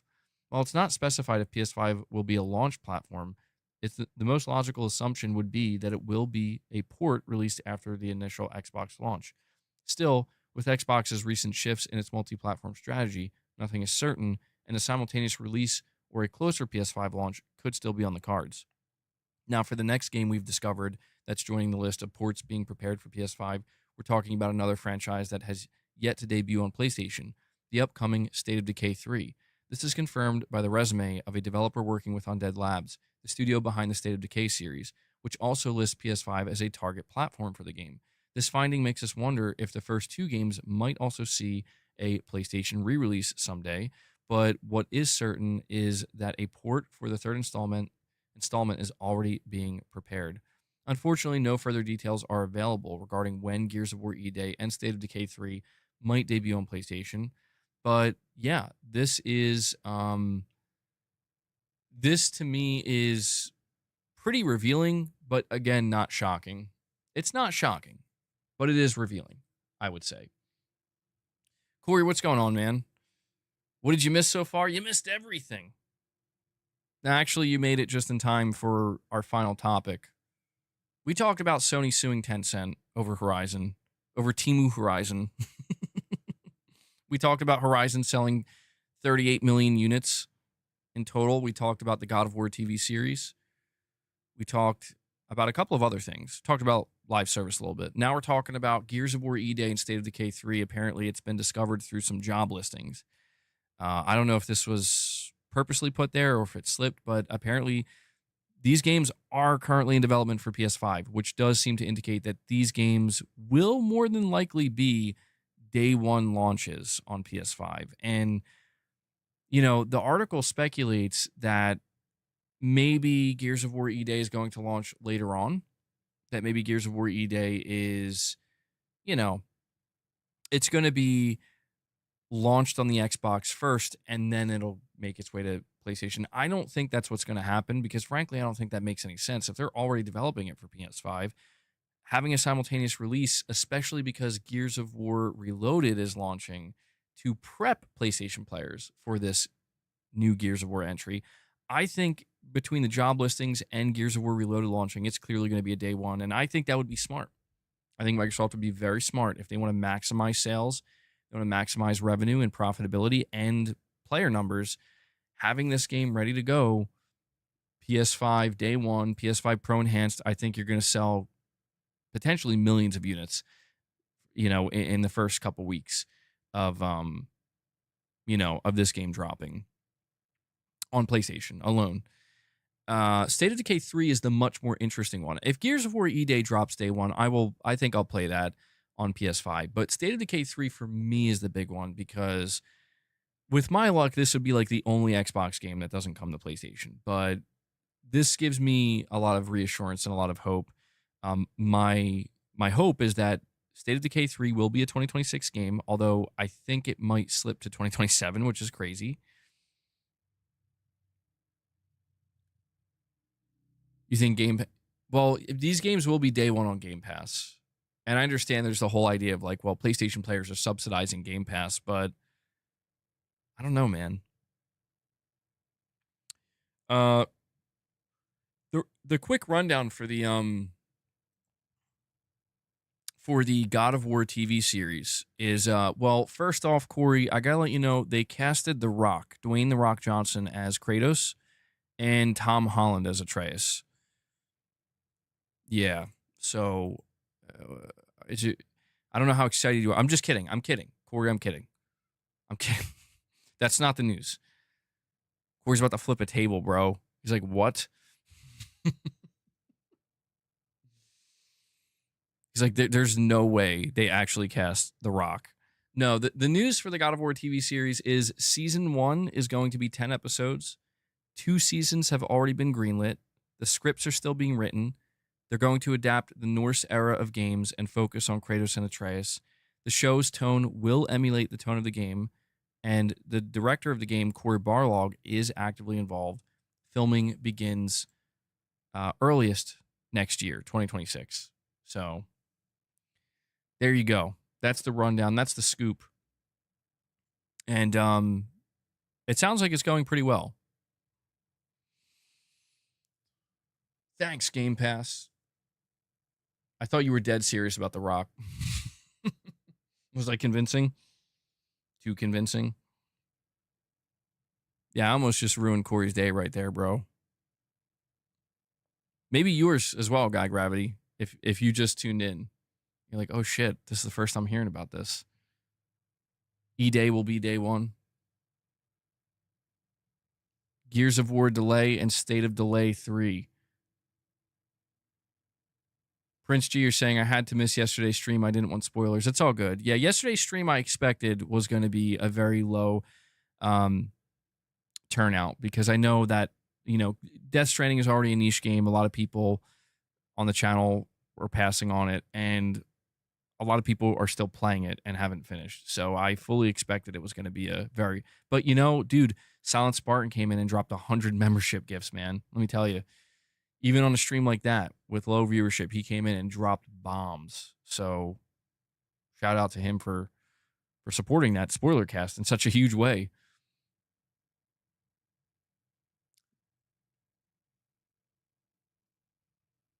Thank you, Lady Gamer. I appreciate that. Yeah, I very much appreciate that. But State of Decay 3 being day one on PS5, that I'm really curious to see how State of Decay. Oh my god. State of Decay. Okay. And Corey the Legend comes in flexing on you guys, expressing his excitement at the fact that Dwayne The Rock Johnson has not been cast as Kratos, dropping a 20 bomb on you guys. Corey's like, we're gonna switch it up here. We're gonna drop 20. Corey. I'm no hero. Never was.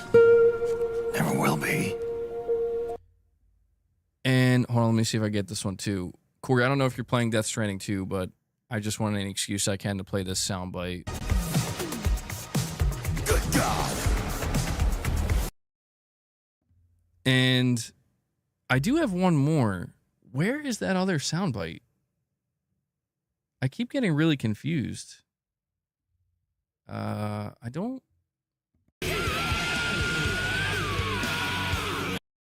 Okay, it wasn't that one. Which one is it? Is it this one? Say hello to democracy! Oh, I haven't played that one in a long time. Where is it? I'm getting stressed. Wait, I think this is it. Hold on. We would rather strive to achieve the impossible while remaining true to ourselves. Boom. There we go. Oh, hold on. Guys, make sure you hit that like button for Corey's 20 bomb. Don't talk about that guy, Gravity. Prince G, you're saying no more DS2 spoilers, damn it.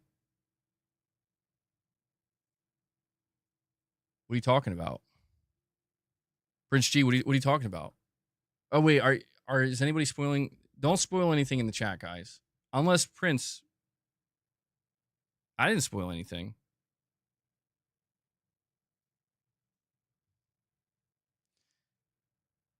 So, by the way, with Corey dropping 20 membership gifts, that crushes a third goal today and brings us up to 76.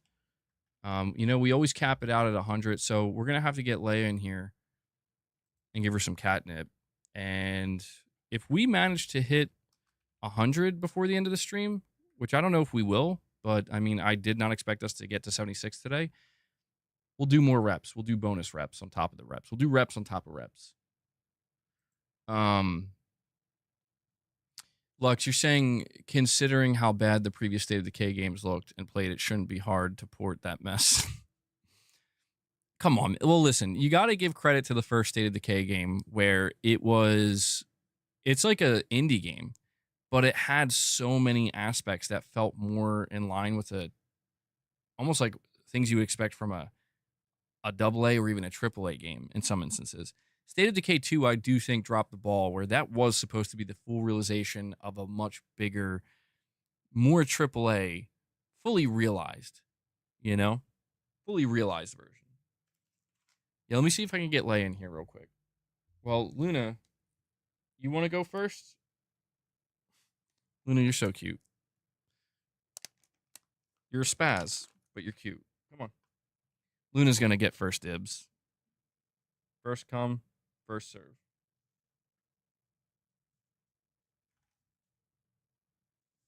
There you go. Don't go too crazy.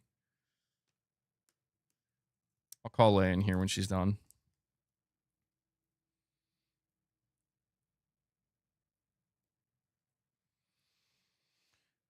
If you need fan feedback to make your game, you're doing it wrong. Fans don't make your game, you do. That's why Battlefield 6 will fail. That's an interesting. I don't know if I fully agree with that, but that's definitely an interesting viewpoint. But yeah, State of Decay 3, I really do hope that Undead Labs is able to elevate this game to the level that I've always believed that the State of Decay franchise could achieve. I mean, at the very least, I'm hoping for it to be significantly better and improved on State of Decay 2. I love zombie games. Perfect Image is going to freak out at me saying that. But I love zombie games. I always have. I've always been a major sucker for zombie games. And one thing that I loved about the State of Decay franchise is from the time I played the first one on the 360 up and even till State of Decay 2 is I always felt like, man, this game, it feels like the perfect zombie survival game. I don't know what it is about it. They're doing something. It's scratching an itch in my brain that I didn't even know I had, and it's doing it so well. And that's why the only thing I really wanted to see was just a higher production value, a bigger open world, a more, a graphical overhaul, if you will, to really give it that just AAA polish and that AAA sheen, but keep those core foundational gameplay elements, because that's the thing that Undead Labs always nailed, in my opinion, is they had this gameplay loop where you're managing a camp of survivors. There's permadeath. You got to go out and loot. You're always trying to find better weapons. You're always trying to find better gear. It just had this loop that was so, dare I say, perfect for a zombie survival game that I want to see them. All it needed was just more production value and more refinement. And I'm just so curious to see if they nail that with State of Decay 3. Either way, I will be there day one, unless this game looks like hot garbage or something, which I don't think it will. But, the last trailer we got of State of Decay 3, I think, gave us a pretty good idea. It gave us a pretty good idea of, like, what to expect. It did tease some gameplay, like, with no HUD. But I just want to see some full-blown raw, like, here's a 10-minute gameplay demo of State of Decay 3. And, if it doesn't fully realize itself and it's not that big AAA version that I was hoping for, I will be disappointed, but I will still support it. I'll still play it because I did still enjoy State of Decay 2. I think that was like the last game I enjoyed on Xbox prior to moving over to PlayStation, truthfully. You think it's entry level compared to DayZ for survival? Well, I think DayZ is like, I think you're right about that. I do think that State of Decay, it's more accessible in a sense. Like it's not trying to be an actual simulator of any kind, which I do appreciate. It's still very much gamey. It's a video game, But yeah, I don't know that I would. Maybe that's. It's funny because I said how much I love zombie games, but DayZ is like one of the few zombie games that I just I couldn't get into. The 360 is what introduced you to Dead Space. Yeah, I saw recently the director of Dead Space, the original Dead Space, and he also directed the Callisto Protocol. What's his name? But I recently saw he gave an interview and he said he might be done. I think a game he was working on got canceled or something. Maybe it was the Callisto Protocol 2. I'm not sure. But he said Glenn Schofield, thank you, Chris. He said his directing days might be over. He may have directed his last game. This is your only 360 game, bro? The 360 was such a cool console, man.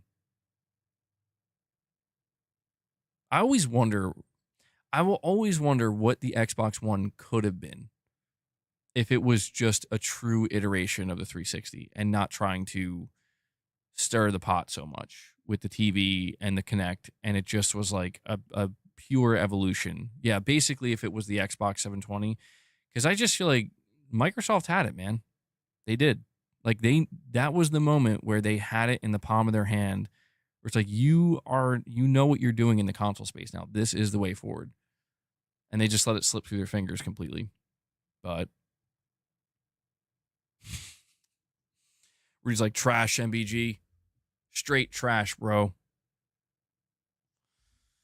He was beaten around the industry, kicked out by EA, canceling Dead Space, made Call of Duty and left, made Callisto Protocol and failed. Bummer for him. Yeah, I mean, he has that veteran status, and there's value there. There's like, just institutional value there. But I don't know. I don't know what Glenn could do next. I mean, maybe Sony should take a look at him. Sony wants to make another horror. I mean, maybe Sony should try to make a Dead Space type game.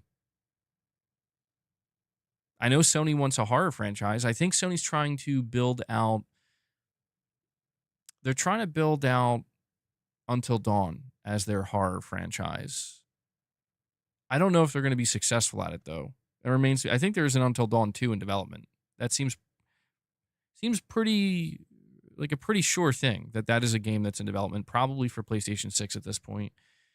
But it would be interesting for Sony to make a more action-oriented horror game like Dead Space. Right now, it seems like Bloober Team is trying to fill in that gap with Chronos, The New Dawn. I think that's what it's called. And that game looks good. I mean, that looks like it's doing a very good job at keeping that kind of Dead Space feel alive. Because, EA kind of ruined Dead Space, unfortunately. And the Dead Space remake was awesome, but apparently it didn't sell as well as EA had hoped. Yeah, that's true, Jack. That's true. If Dead Space remake couldn't sell well enough, then I doubt Sony would invest in something like that. Ill looks interesting. Looks ill. Looks gross. Let me see if I could get Leia in here.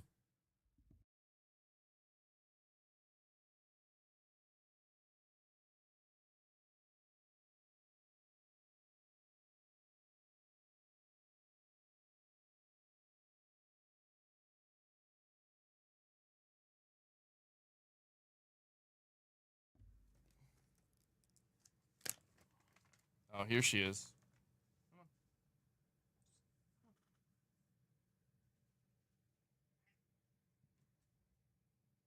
She even meowed. I guess she knows. She's excited.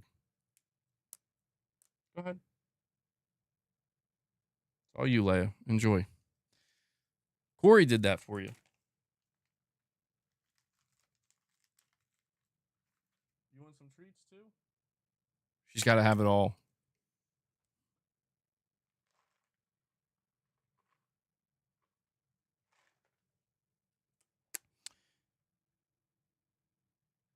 Have I seen that short parody clip of Arnold and Sylvester selling dope? I don't think so. Made with AI, of course. Whoa, whoa, whoa. Don't fight. Jeez, boss. Oh my God. Bro is so on edge around Luna.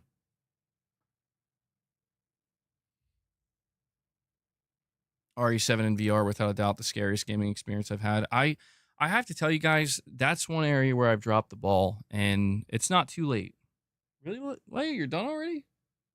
Damn. Okay. I guess she's not feeling it. I meant to at some point try to play a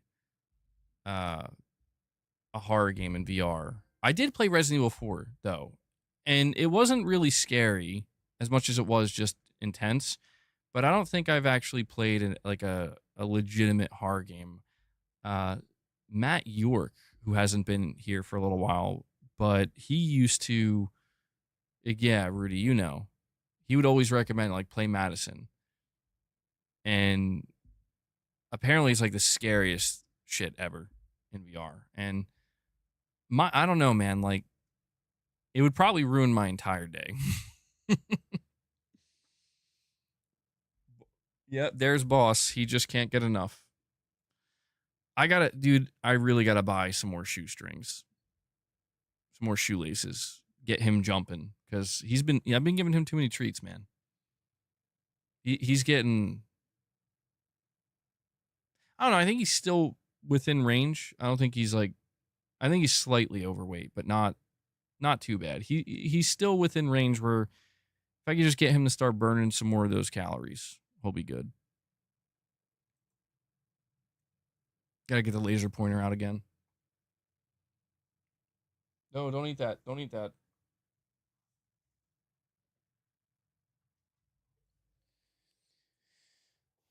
It's getting a bit jiggly. You could say that.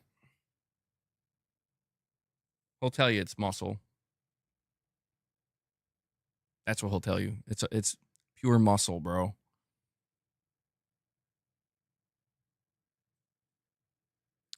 Madison VR looks so scary. I haven't purchased it. I had it in my cart once and backed out.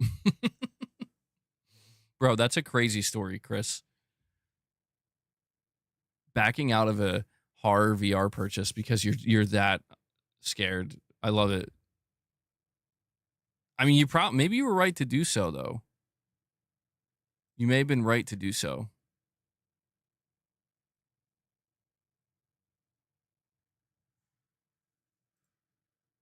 We have a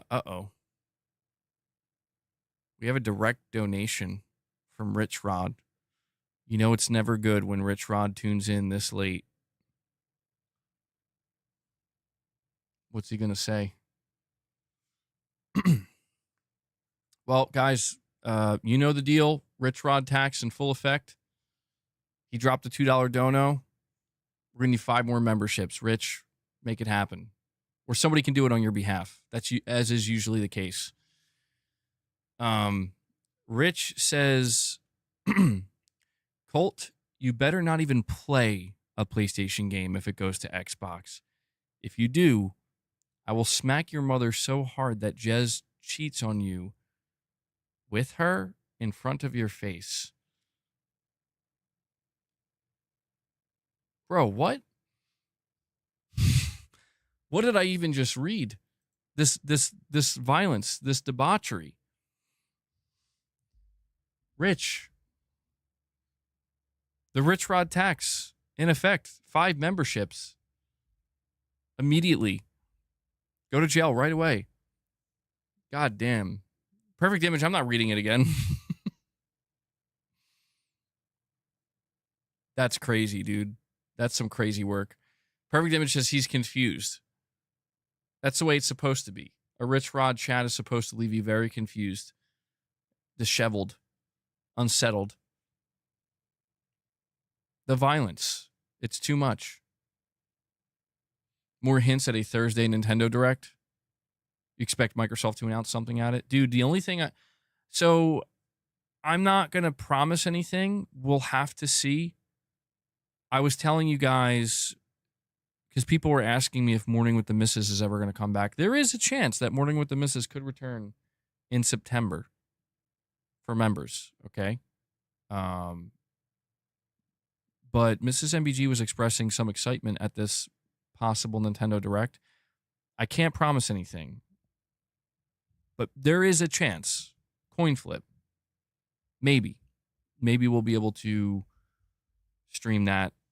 Maybe I could have Mrs. MEG react to it. I'm not sure.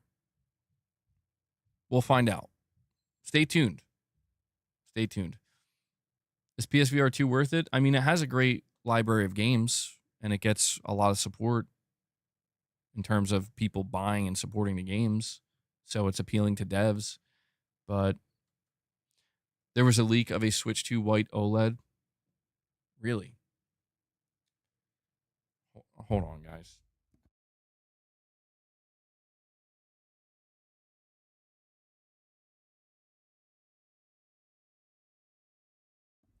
A new Splatoon game? Did this just leak out? That sounds like it just leaked out.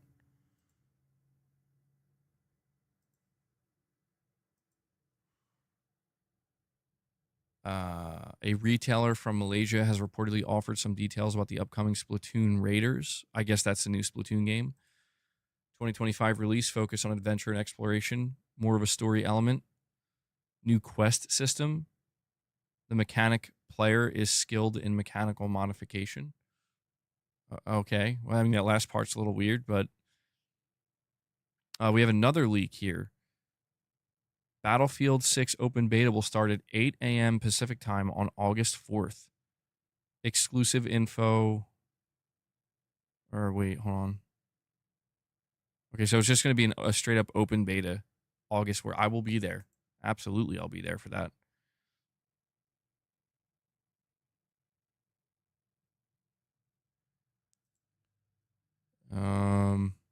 Looking on the Switch 2 eShop, I found further possible evidence of a likely Thursday Nintendo Direct.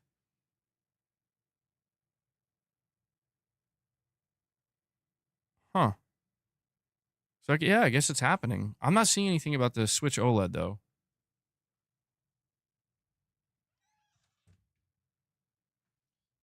Sorry, I have to keep getting up. It's these damn cats.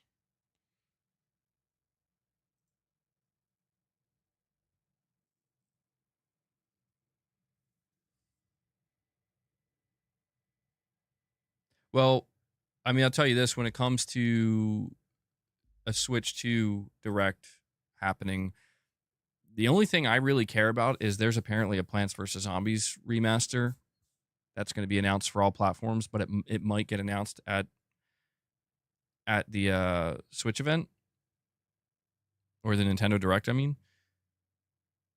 So if they do that, I'll be hyped. I love Plants vs. Zombies. Dude, the original Plants vs. Zombies is one of my favorite games of all time. Absolutely. One of my favorite games. I love that game. And I really would like to replay it on PS5 with trophy support. So I hope it's true. Guys, are there any rumors of an Animal Crossing? A new Animal Crossing, perhaps? Because that's the one game that I know Mrs. MBG is really waiting for. Like, that's her big one that, you know, she wants to see announced. Nothing, no Animal Crossing yet. Damn.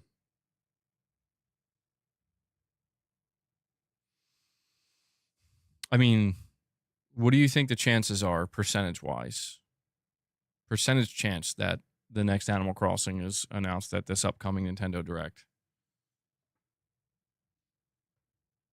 Looking good. The rumor was next year. Lux, you're saying 0%. Lady Gamer, you're saying I should stream a horror game on Halloween sometime. That'd be a good idea. That'd be pretty cool, yeah. What horror game, though?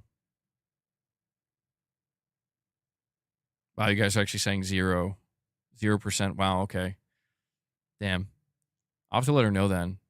Because she was talking about the possible Nintendo event coming up, and she was expressing potential excitement at the possibility of a new Animal Crossing being announced. But yeah, I think I'm going to have to let her down easy. Yeah, there's no doubt that they're going to do another one because Animal Crossing sold like insane numbers. It's like bonkers. I think that was like the last Switch game she got like really addicted to. Everybody seemingly played that game. Except me.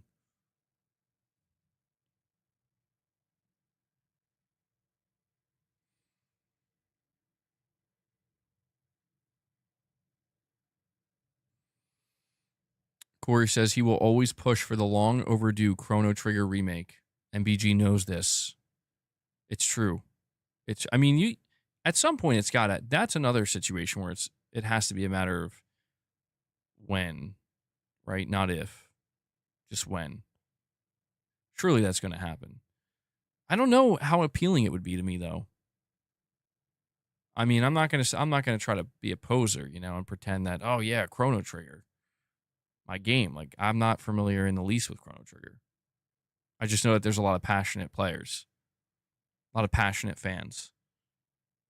Kind of like Legend of Dragoon. I respect it. Always respect the passion.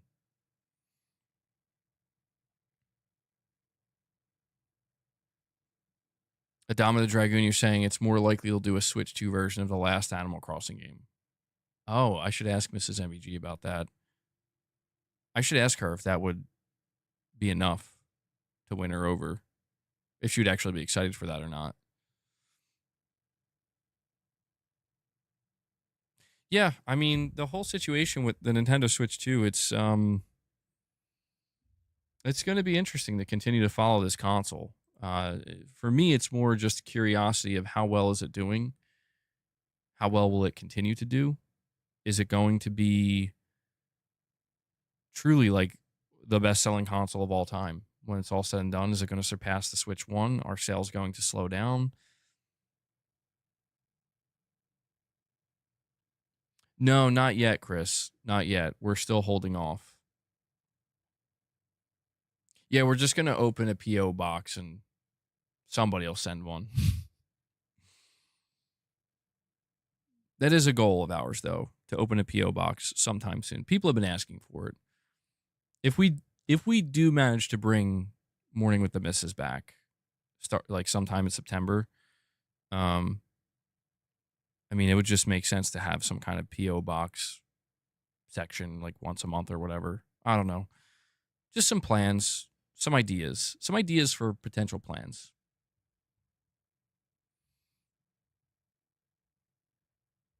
PlayStation has never topped the PS2. That's true.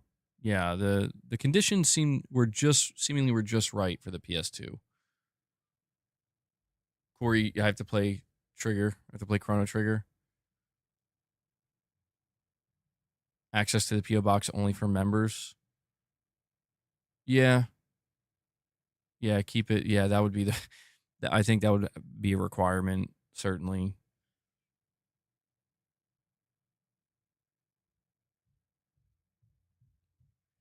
I mean, it's going to take a lot, I think, for the Switch 2 to top the Switch 1.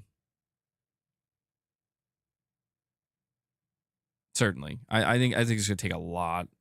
The Switch 1 is so incredibly successful. I mean, but the Switch 2, it's breaking records already. So I don't know. It's one of these things where we'll have to continue to monitor it. MBG, the other night I had a friend message me after a long time saying, have you played Expedition 33? Absolute cinema, LMAO. Expedition 33 is an incredible game. Yeah. It's so good. Like, I'll definitely be there day one for whatever that team cooks up next. I'm assuming they'll do a sequel to it at some point. But that game was really good. A highlight of the year, certainly. Like I said, Death Stranding 2 is now my game of the year, but it only edged out. Whoa. It only edged out Expedition 33 by about 2 to 3%. And I explain in my spoiler cast from yesterday why exactly that is. Movie incoming for Expedition 33. Dude, they're going to have to get Robert Pattinson, right? Lady Gamer, thank you for hanging out. Yeah, I'll probably be going a little bit longer here, but not too much longer. Hang out with you guys for a little while more. We got to make sure, remind me in case I forget, chat, whether it's 10 minutes from now or 20 minutes from now, whenever we end the stream, remind me to get my reps in, because sometimes I do forget. I'm not going to lie. I become so focused on making sure I do a proper outro that I forget I'm supposed to do reps.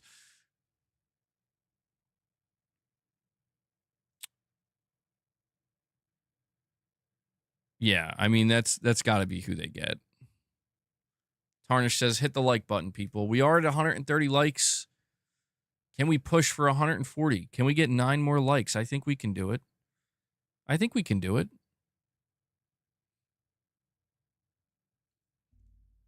Pushing Polygons, you're saying if someone can find a copy of Trigger for MBG, I'll find the analog SNES so he can easily plug it into a modern TV.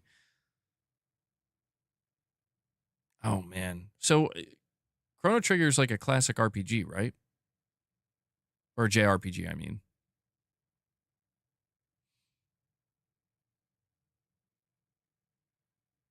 I probably would love these games.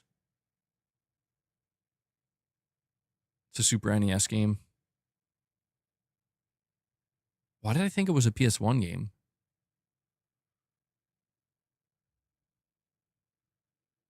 What's my trophy level? I don't know what my trophy level is exactly. It's like 3 something. I have 49 platinums, though. Did you guys know I have the Concord Platinum?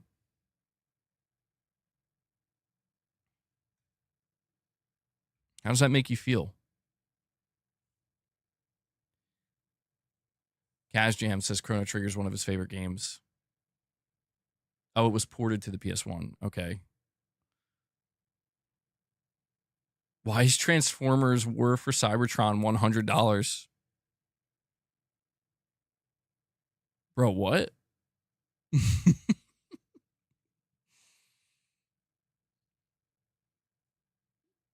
What? Josh says he's calling bullshit.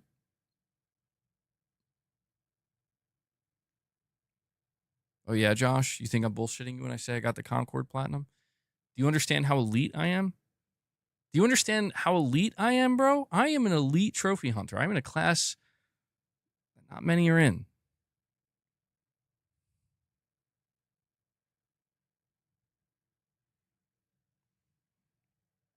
Do I think we'll ever get an Order 1886 sequel? I don't think so. I don't think so. I would love for Sony to do something with it one day, but unfortunately, I think it's just over. It's over. That's crazy, Chris. So you are an elitist.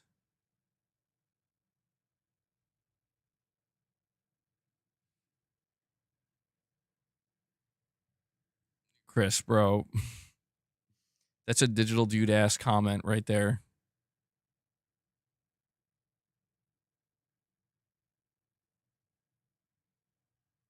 I mean, look, I don't know if the day will come where I play Chrono Trigger.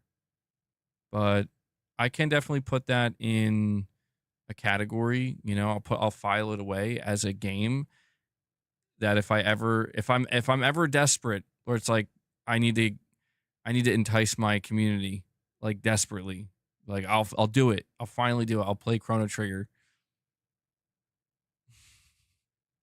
No, I'm half kidding. I mean, it could happen one day. I don't know.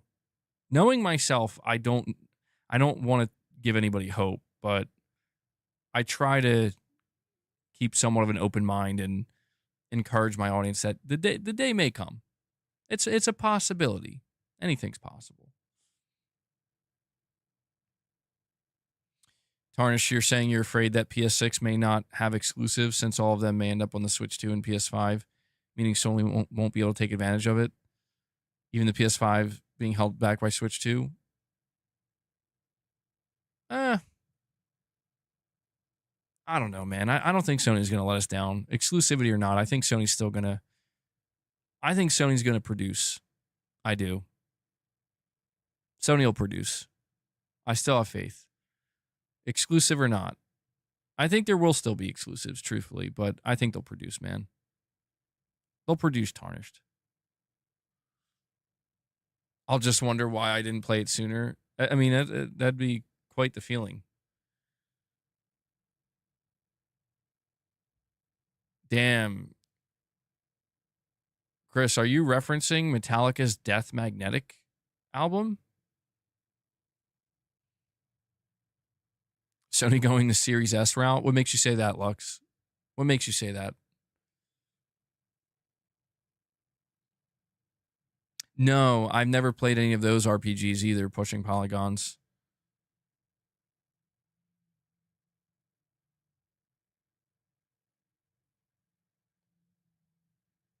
Oh, you're saying the handheld.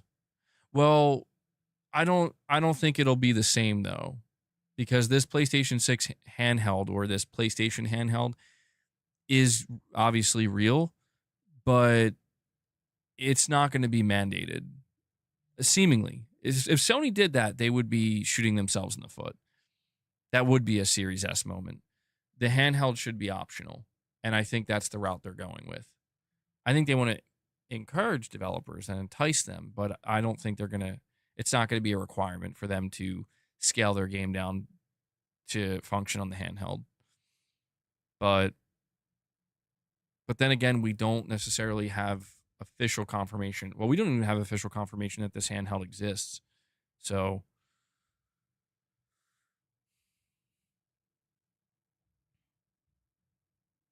that is an underrated Metallica song, Chris, The Day That Never Comes. I remember that in 2008, I was 14 years old, and I was super stoked for the Death Magnetic album.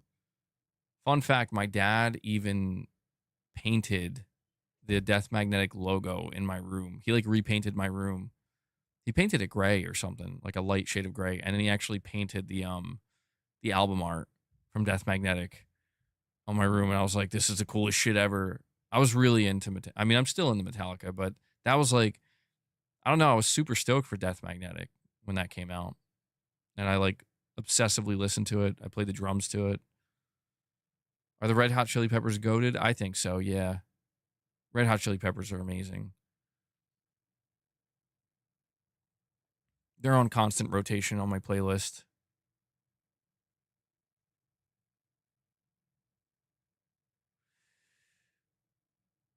I mean, yeah, I would agree with that, Mary. We have to kind of just see what's going to happen. I don't feel comfortable jumping to any conclusions. Your dad took you to buy the album. We played every single song on our sound system that day. That's awesome. That's a good time. Yeah. Pushing Polygon says, I have a hot take. You've heard one Hot Chili Pepper song. You've heard most of them. True Men Don't Kill Coyotes. Is that, or Coyotes? What is that? Is that what it's called? Coyotes? Bro, early Red Hot Chili Peppers is nuts. Like 80s Red Hot Chili Peppers.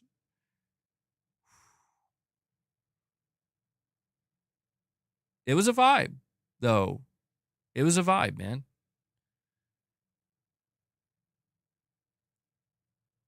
MBG, are you familiar with 1/6 scale figures from Hot Toys? They're doing a Sam Porter figure that looks amazing. I've probably come across it, but you're talking about, I mean, you're talking about figures that are probably what, like hundreds of dollars. I saw this really awesome Dark Soul statue. It's like a Dark Souls 1 statue. I'm like, that looks amazing. Let me click it on Amazon. It was like $1,000, and I just laughed. I literally laughed out loud. I was like, that's crazy. Freaky Styly.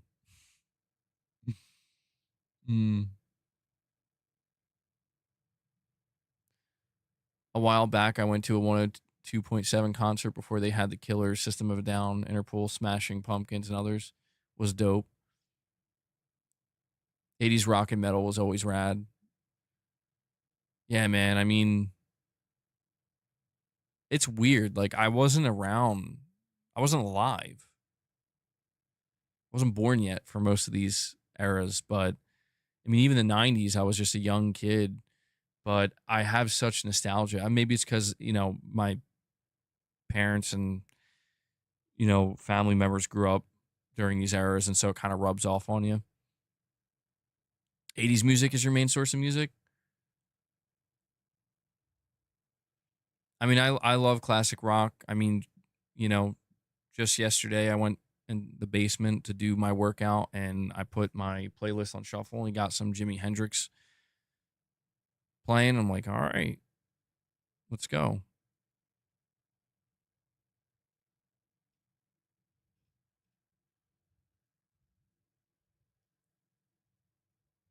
Oh, that's crazy, Ray. That's awesome, actually. You like late 60s and early 70s rock and all of its subgenres? It's so interesting to me. Like, I'm curious if you guys agree with this or not. I want to gauge the opinion of the chat here. I feel like the 50s, the 60s, the 70s, the 80s, and the 90s, basically that 40-year stretch, or almost, I guess you could say like a 50-year stretch. That 50-year stretch, each decade is truly like it has a unique feel, a unique vibe, a unique flavor, if you will, and it stands out. Each decade stands out on its own. I feel like starting with the year 2000, from, you know, 2000 to 2010, and then especially 2010 to 2020, it feels like everything became like we did witness the homogenization of like everything, where it feels like I don't know. There's just, I think maybe between 2000 and 2010, you could maybe make an argument that there is a distinct feel there, but it feels like everything has kind of blended together in a sense, and it's harder for anything to really stand out. And I'm not saying it means it's bad. It's just I don't know. I just think there's no denying it when you look back at the 80s. Like I've been watching Beavis and Butthead, believe it or not. That's what I've been watching. Because it's on Paramount Plus, and I've really been getting a kick out of it because they kept in all of the music video reactions and early 90s Beavis and Butthead, you know, mid 90s. They're reacting to new music videos that were coming out in the 90s, but also reacting to stuff from the 80s and even some stuff prior to that. And it's just so interesting, man, watching this. I feel like I'm in like a time capsule or something. But it also made me, it just was like reminding me, like, man, these, like, you could almost tell when a music video popped up, like, oh, that's 80s. Oh, that's 90s.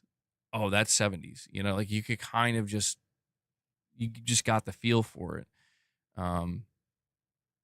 But yeah, they did put Beavis and Butthead in Call of Duty. They did. People were freaking out about that. I'm looking down, I'm like, yo, I love Beavis and Butthead. It's just cool to see them still relevant, I guess, to a degree. Classic rock was always just working in a shop music to me, 60s, 80s only.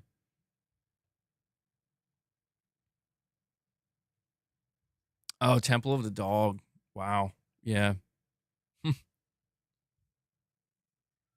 Even in the early 2000s, MTV constantly still played music videos. Miss those days. Yeah. You know, one of the more popular things I've been seeing, I don't know if it's popular, I don't know if that's the right word, but something I've noticed, and I don't know if you guys have noticed this, but I'm noticing the official YouTube channels for like some bands are putting out new music videos or possibly music videos for the first time. Like I saw Leonard Skinner's Freebird put out a music video like a month or two ago, and it was the first and only music video ever made. And it was official. And I'm like, holy shit. Now, granted, like, you know,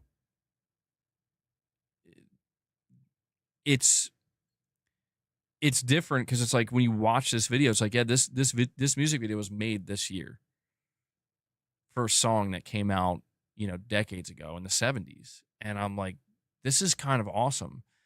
And it made me realize like this is kind of a way that these more classic songs and bands can kind of live on, where it's like new music videos, like, and the music video for Freebird is like telling a story, and that's what's so cool about it. And I've seen a couple instances like that, so it's like there is some level of hope that these classic bands and songs can live on, find ways to be, you know, remain relevant to a certain extent.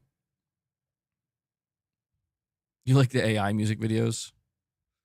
Do I like Justin Bieber songs? No, I don't. No offense to Justin. I'm not a Justin Bieber fan. Um,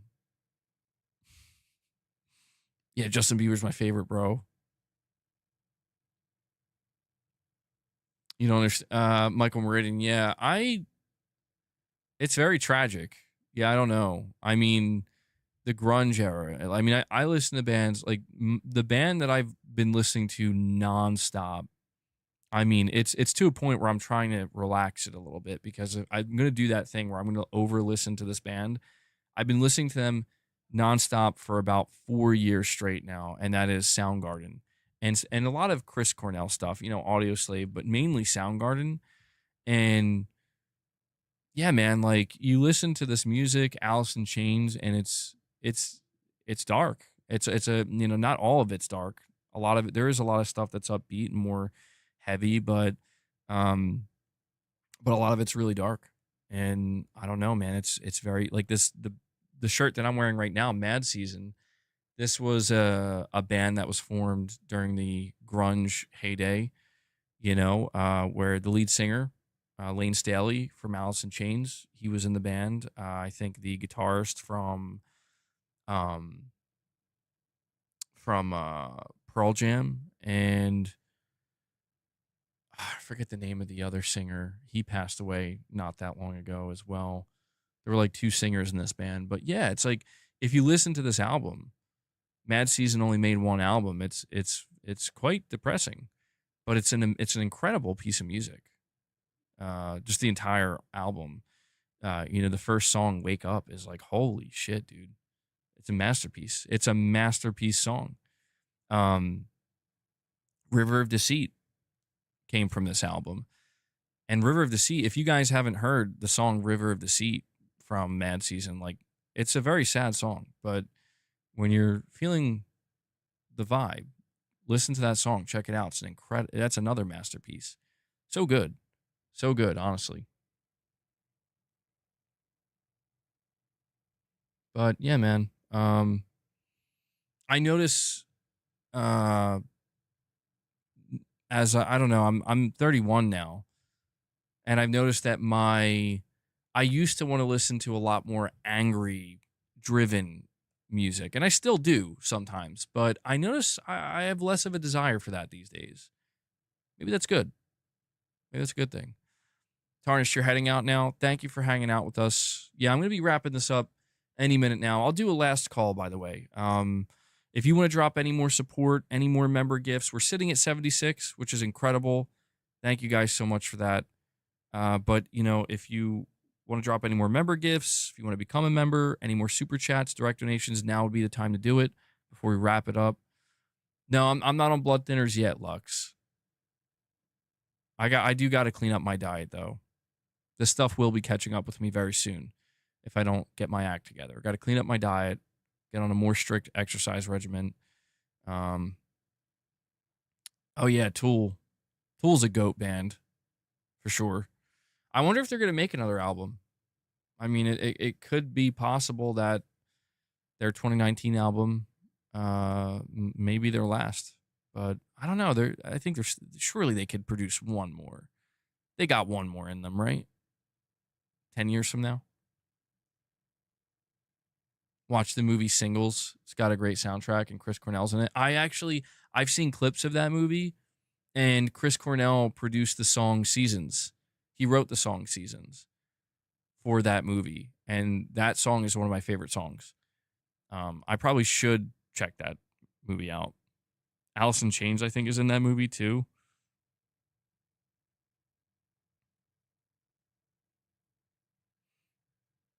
That's your favorite song, Ray? Wow. Yeah, it's an incredible song. Yeah, I mean, I remember I was like doing digging on that song, and Chris Cornell said like he just wrote it one day and he recorded it, I think, in his closet or something.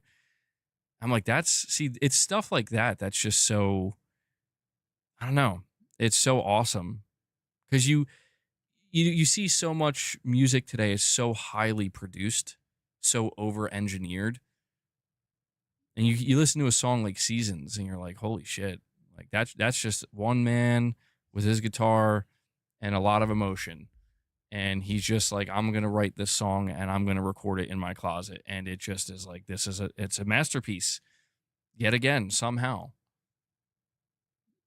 Yeah. I mean, it's funny. Cause like, I don't know, I like I said, I like to listen to a lot of really aggressive metal, really intense stuff. And I still do, but I have noticed in the past couple of years that it's toned down a bit where it's like, I kind of want, I don't know.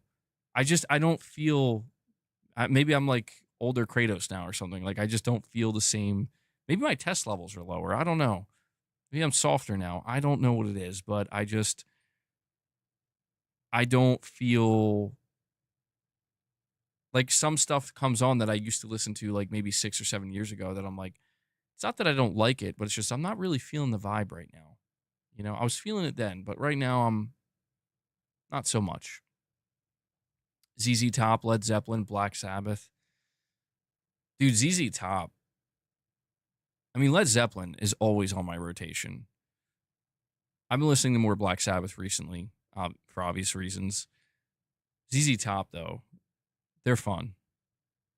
ZZ Top's good. Sharp dressed man. Cheap sunglasses. I think my dad really likes ZZ Top. I mean, he's pretty much the reason I have the taste in music that I have. I mean, my dad's favorite artist was Alice Cooper, by the way. And he was so into Alice Cooper, and it was so funny to me. I don't know why, because I always liked Alice Cooper, but I was like never really into Alice Cooper. But as I got older, and especially knowing how much my dad appreciated Alice Cooper, And I saw Alice Cooper live one time, and legend. Alice Cooper's a legend. Tool's 10,000 Days. Oh, yeah. Oh, yeah. Masterpiece album.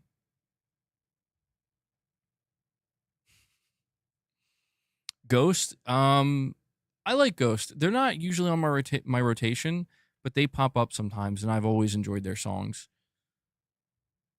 I know somebody that's their favorite band.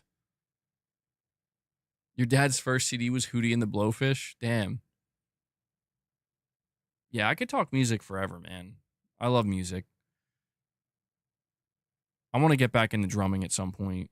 I want to get maybe a nice electric kit one day.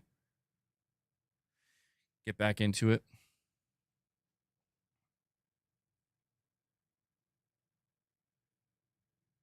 Yeah, I mean, I don't know about you guys, but when I listen to like the latest Tool album, I have to create a specific playlist where I remove I don't want to call them filler songs, but you know, the bridge songs or whatever, where they're like a lot of times it's just weird stuff going on, weird noises, loud noises. And sometimes I do that. I notice that's with like every Tool album. There's just a couple of songs where I'm like, okay, I'm gonna be honest, man. Like when I'm in a certain vibe, and then I just get this, now there's a song. It's like a baby crying, and I'm not sure what's going on. It's like, yeah, it's creeping me out.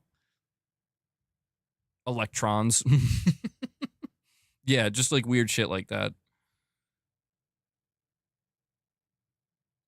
Exactly, Chase. You got it. Bro. Chase knows. I think at this point I'm just gonna go to the 4-hour mark. Oh wait, I gotta do reps. That's what we'll do. We'll do some reps. I think I'm gonna stick to a Metal Gear soundtrack today because I may already have a copyright on today's stream. I'm not sure. Oh wait, I did just see here though. Dead by Daylight, The Walking Dead launch trailer. There's Norman again. What's Sam Bridges doing in Dead by Daylight?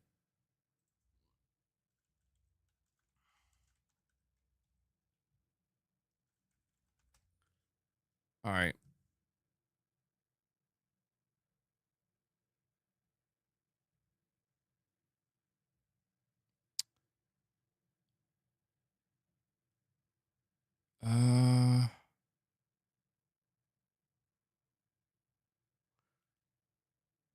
All right, we'll do some reps, and that should close us out. That should close the stream out. Danny Carey is crazy, man. Yeah, he makes me not want to drum. How did Chris Brown get that badge before me? Well, all right, let's get some reps in.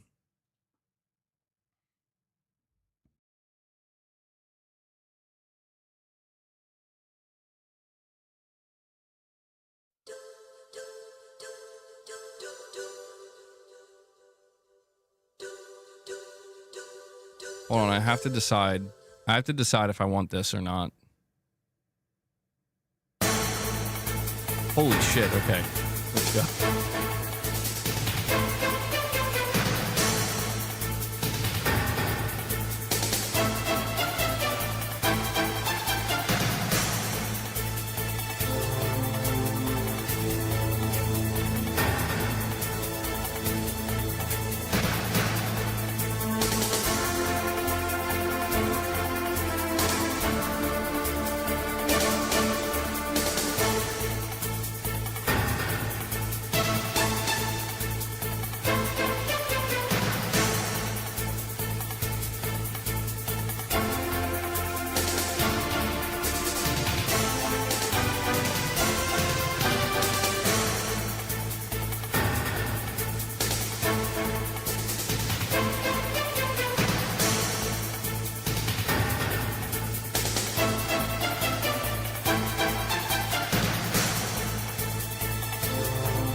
All right.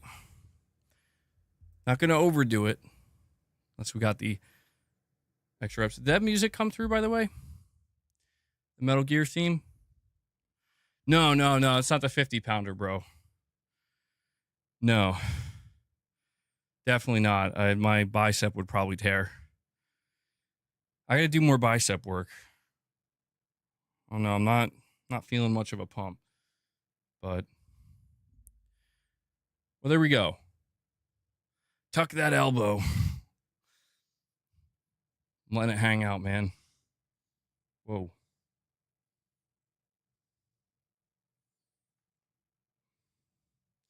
All right, guys, that's going to wrap up this episode of Press Cross Podcast. Been doing decline curls. Maybe I'll look into that.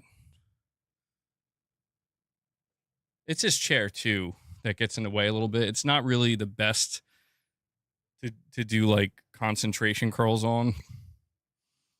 But yeah, guys, thank you so much for tuning in today. The only other thing I'm going to ask you to do as you're leaving the stream, if you haven't, take a moment and hit that like button. We're at 140. Big push to 145, maybe 150. I'd really appreciate that. I want to give a big shout out and a big thank you to everybody who dropped support today. We hit 76 members. You guys have been killing it with the membership gifts. And those of you becoming members, thank you so much. Make sure you go check out the member exclusive content. We will have more members content coming up. Also want to thank everybody who dropped any super chats or direct donations. We're totally fan funded. You guys make it possible for me to do this. You make it possible for me to host the podcast, to have these discussions, to make the videos, to do the members content. So thank you so much. And yeah, that pretty much does it. I want to also make sure to give a shout out to Devil Shooter, who does the timestamps for the streams. He has always done a great job. He continues to do a great job. So if you guys see him in the comments with the timestamps, show him some love, give him some thanks. I know he appreciates it. And that's it. So please enjoy the rest of your day, evening, or night. I put out a news video. You can go check that out if you haven't. And we should be back here tomorrow with another episode of the podcast and some new discussions. So I hope to see you there. But until then, take care, everyone.